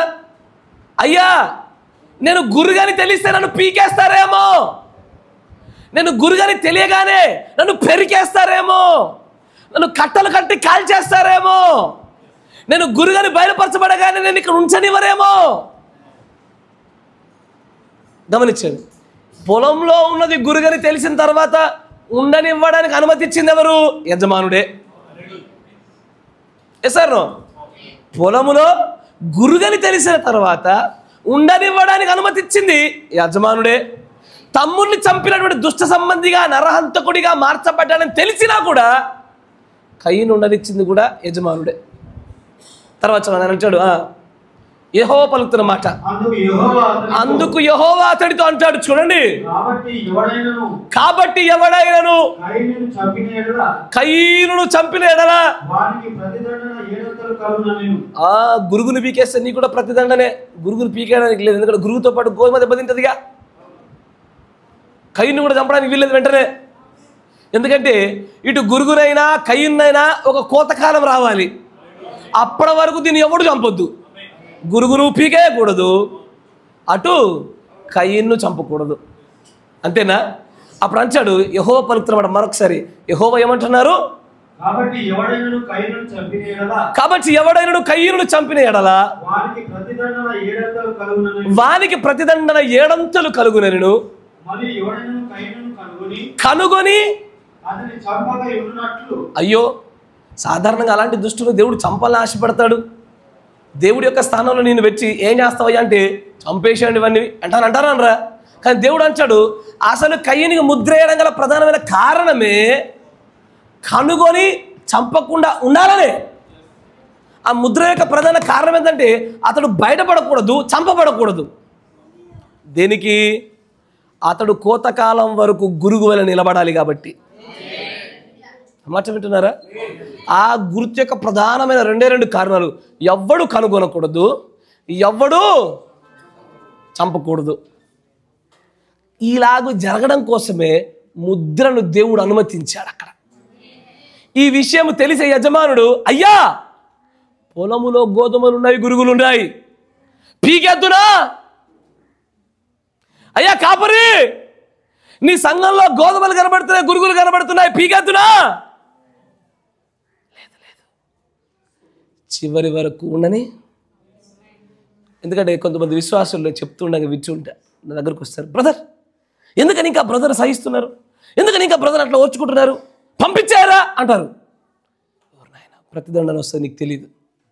గోధుమలతో పాటు గురుగులు పెరగాల్సిందే ఖచ్చితంగా. ఎందుకంటే ఒక్కసారి గురుగును మనం కదిలించడం మొదలుపెట్టామా పక్కనే ఉన్న గోధుమల వేళ్ళు పెకిలించబడతాయి. నిజ విశ్వాసి ఏది? పవిత్ర వర్గానికి చెందిన విశ్వాసాలు కదల్చబడతాయి. అతడు హృదయంలో అప్పటి వరకు స్థిరమరపరచబడినటువంటి ఆ భక్తి దెబ్బతినడం మొదలు పెడుతుంది. పరలోక రాజ్యం మర్మం ఏంటో తెలుసా? అయ్యా, సంఘంలో విశ్వాసి అవిశ్వాసి ఉన్నాడని కాపరికి తెలిసిన, విశ్వాసికి తెలిసిన కొన్ని ప్రత్యేకమైన కారణాలను బట్టి తప్ప పీకేయడానికి అవకాశం లేదు. ఇది పరలోక రాజ్యం మర్మాల్లో పెద్ద మర్మం ఇది. కానీ కొంతమందికి విశ్వాసులకు కాపరి ఎలా కనబడతారు చెప్పనా? అయ్యా నా మాట మీకు బాగా తగులుద్ది.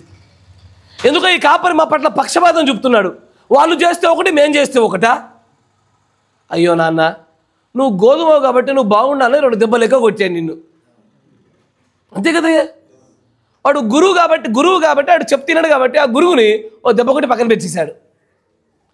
అతడికేమో ఒక మాట, నాకేమో పొద్దుమానం పులిపిడిని గుద్ది చెప్తాడు. ఈయన నన్నే టార్గెట్ చేస్తాడు. నిన్ను టార్గెట్ చేయట్లేదు నాన్న, నువ్వు గోధుమవి, నీకున్నటువంటి ఆ తెగులు తీసేస్తున్నాడు అంతే. మరి గురుగుకు తీయవా? గురుగుకు తీయలేము, గురుగును తీయలేము. ఎందుకయ్యా అంటే పరలోక రాజ్య నియమం కాబట్టి. పరలోక రాజ్యం మర్మమే అది అలా ఉండనివ్వాలా? దేవుడే కయ్యను అనుమతించి ముందుకు సాగరించినటువంటి ఆ నియమము ఇక్కడ ఉపమాన రీతిలో పరలోక రాజ్యం మర్మంగా దాచిపెట్టి చెప్తున్నాడు ఆయన. ఉండనియాల్సిందే.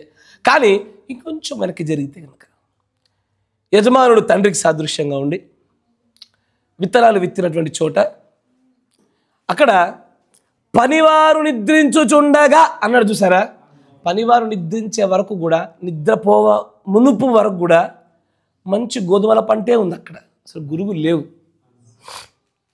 మంచి గోధుమల పంటే ఉంది, గురుగులు లేవు. ఇప్పుడు ఒక మాట చూపిస్తా. అపోస్తుల కార్యము లేదు, మత్తయి సువార్త 13:25. మత్తయి సువార్త 13:25.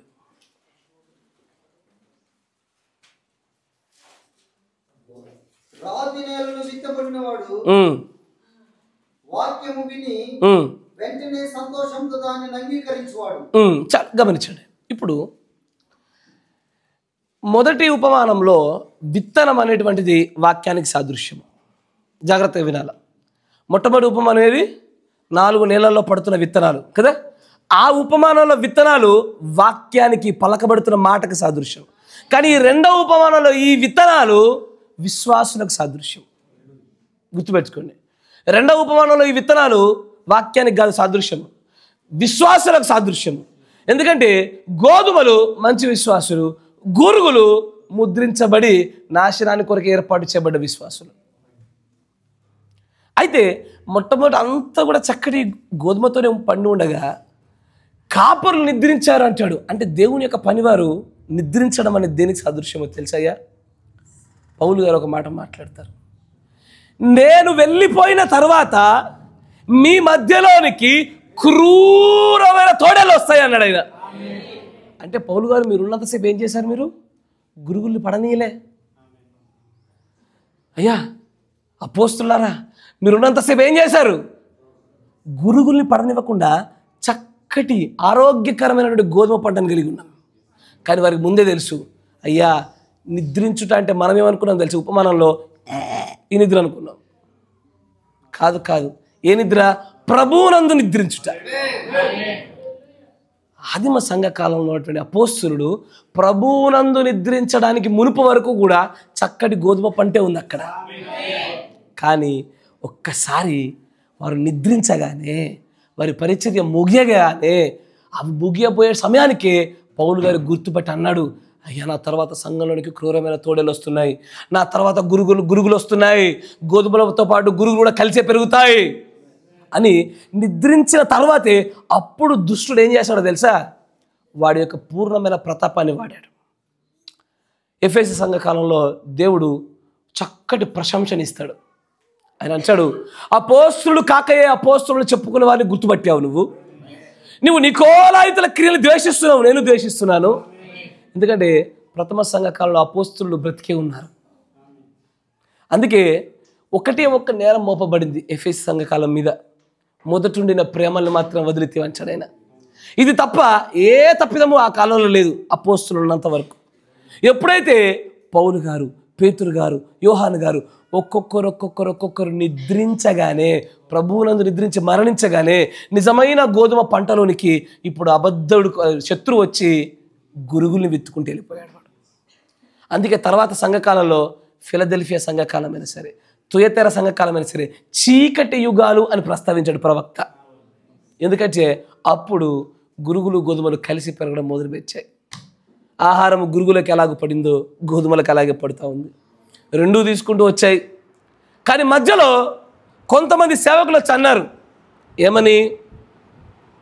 అయ్యా గురుగులు ఎదిగాయిగా, కనబడుతున్నాయిగా, వీటన్నిటిని కట్టి వీటన్నిటినీ పెరికి కట్టి కాల్చేద్దామా?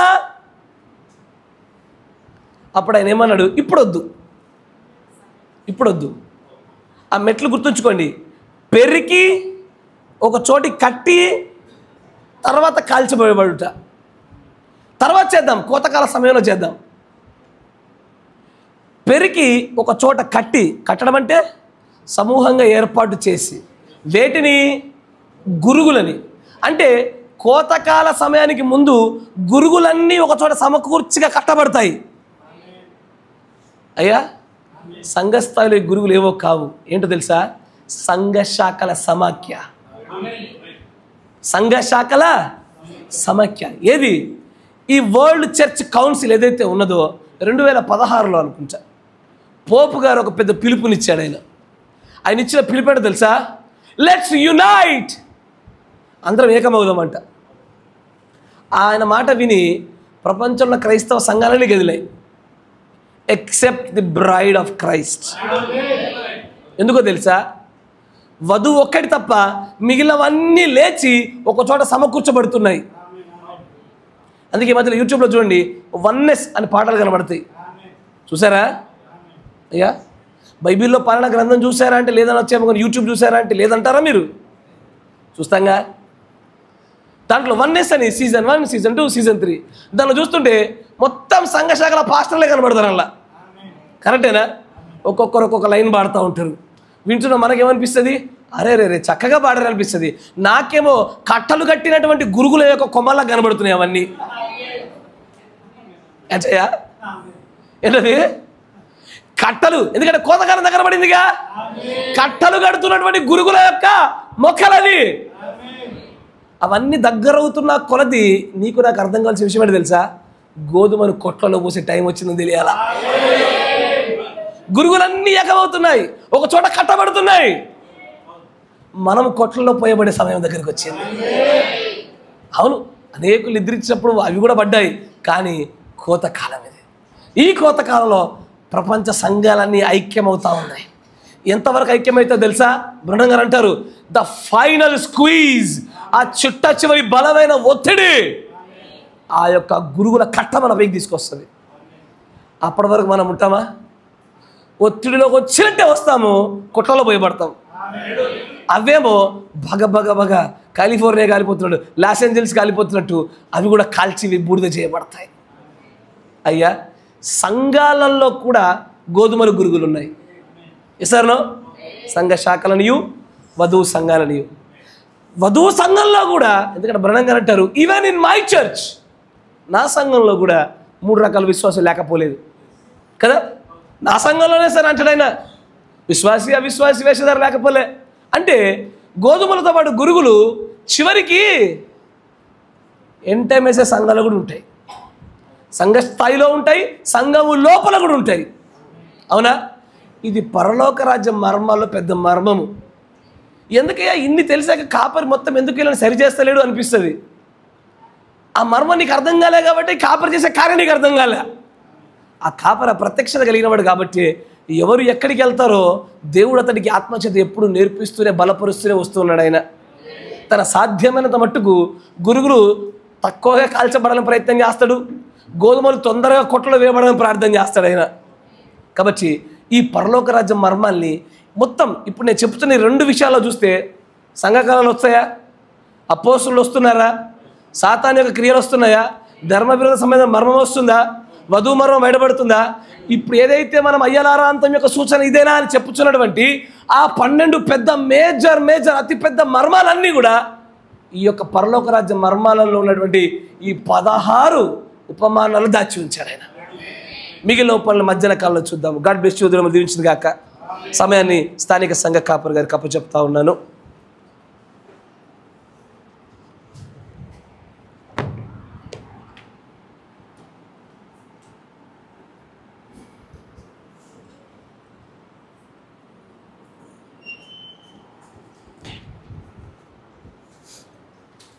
Praise the Lord. God bless you.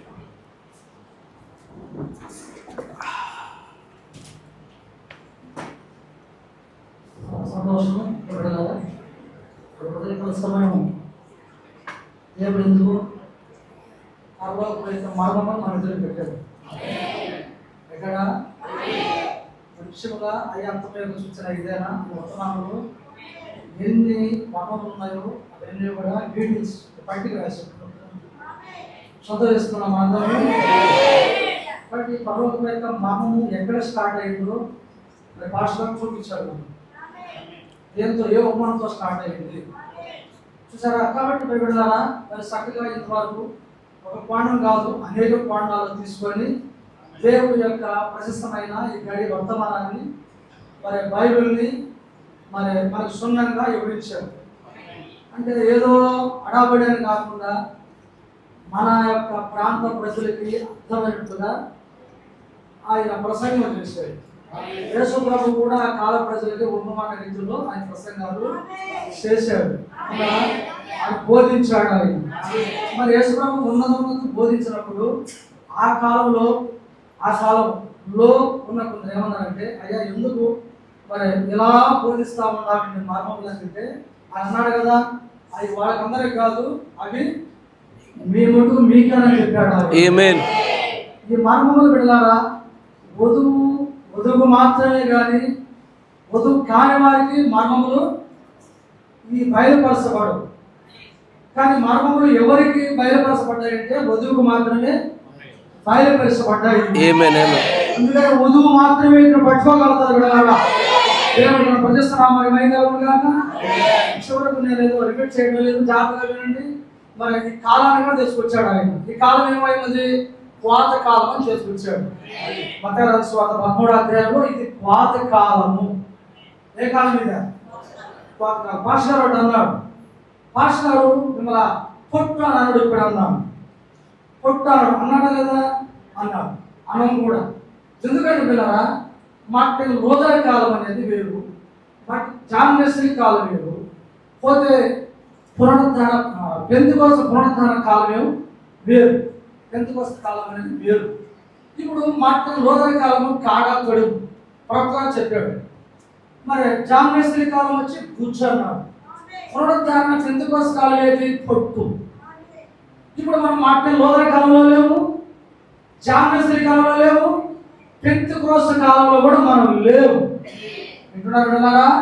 దేవుడు నామం కాక ఇవన్నీ దాటుకొని వచ్చేసినప్పుడు పాత కాలంలోకి వచ్చాము మనం. ఇప్పుడు దేవుడు నా ప్రదర్శన కాక ఈ కాలంలో గోధుమలు ఎదుగుతున్నాయి, ఈ కాలంలో పురుగులు కానీ ఎదుగుతున్నాయి. విన్నారా? ఇంకొక విధంగా చెప్పాలంటే భాష చెప్పినట్టు గోధుమల కంటే కూడా పురుగులే బాగా కనపడతాయి కొన్ని సార్లు చూస్తే మనం. భక్తుల్లాగా భక్తి పరులాగా ఇవన్నీ కూడా ప్రకటనము 22వ అధ్యాయం తీసుకున్నాడు.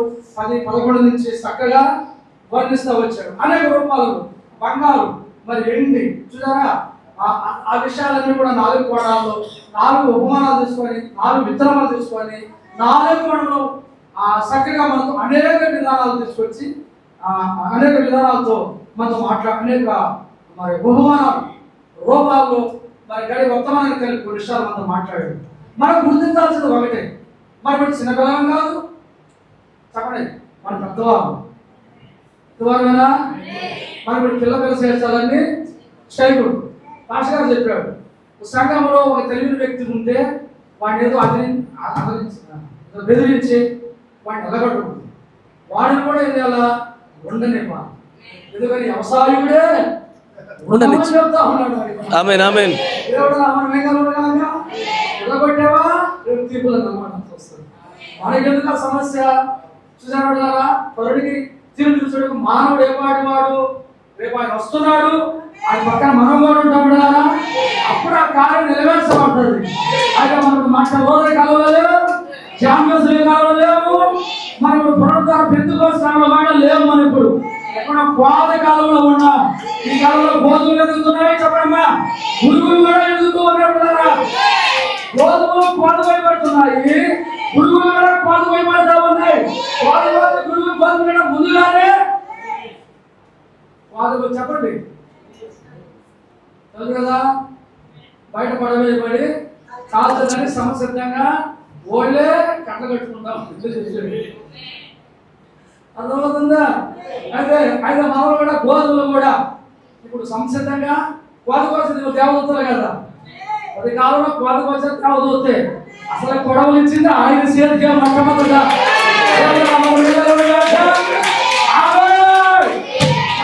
కోతకాలంలో ఉన్నాం మనం. ఇప్పుడు గురువుగా ఉండకూడదు, ఎట్టున్నా గోధుమగా తయారవ్వాలి. వర్తమానంతో మాట్లాడింది ఎవరితో కాదు, వర్తమానం. ఈ వర్తమానం మందే. ఈ మర్మములు అన్నీ కూడా దేని గురించి చెప్తున్నాయంటే మనవల గురించే చెప్తా ఉన్నాయి. మర్మములు ఎవరో గురించి కాదు, మనల గురించి చెప్తా ఉన్నాయి. ఇదిగో లోకము కానిది, వధువు కానిది, ఇదిగో ఎలా ఉంటుంది, వధువు అనేది ఎలా ఉంటుంది, కానీ మీరు ఎలా ఉండాలనేది పుట్టక పాఠశాల చెప్తుంది. 4 గురువులు కూడా చెప్పారు.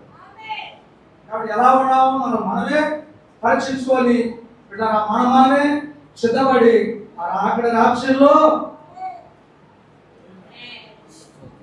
ఏదో ఒక ఉదయం 6-9 మధ్యలో చెప్తున్నాను.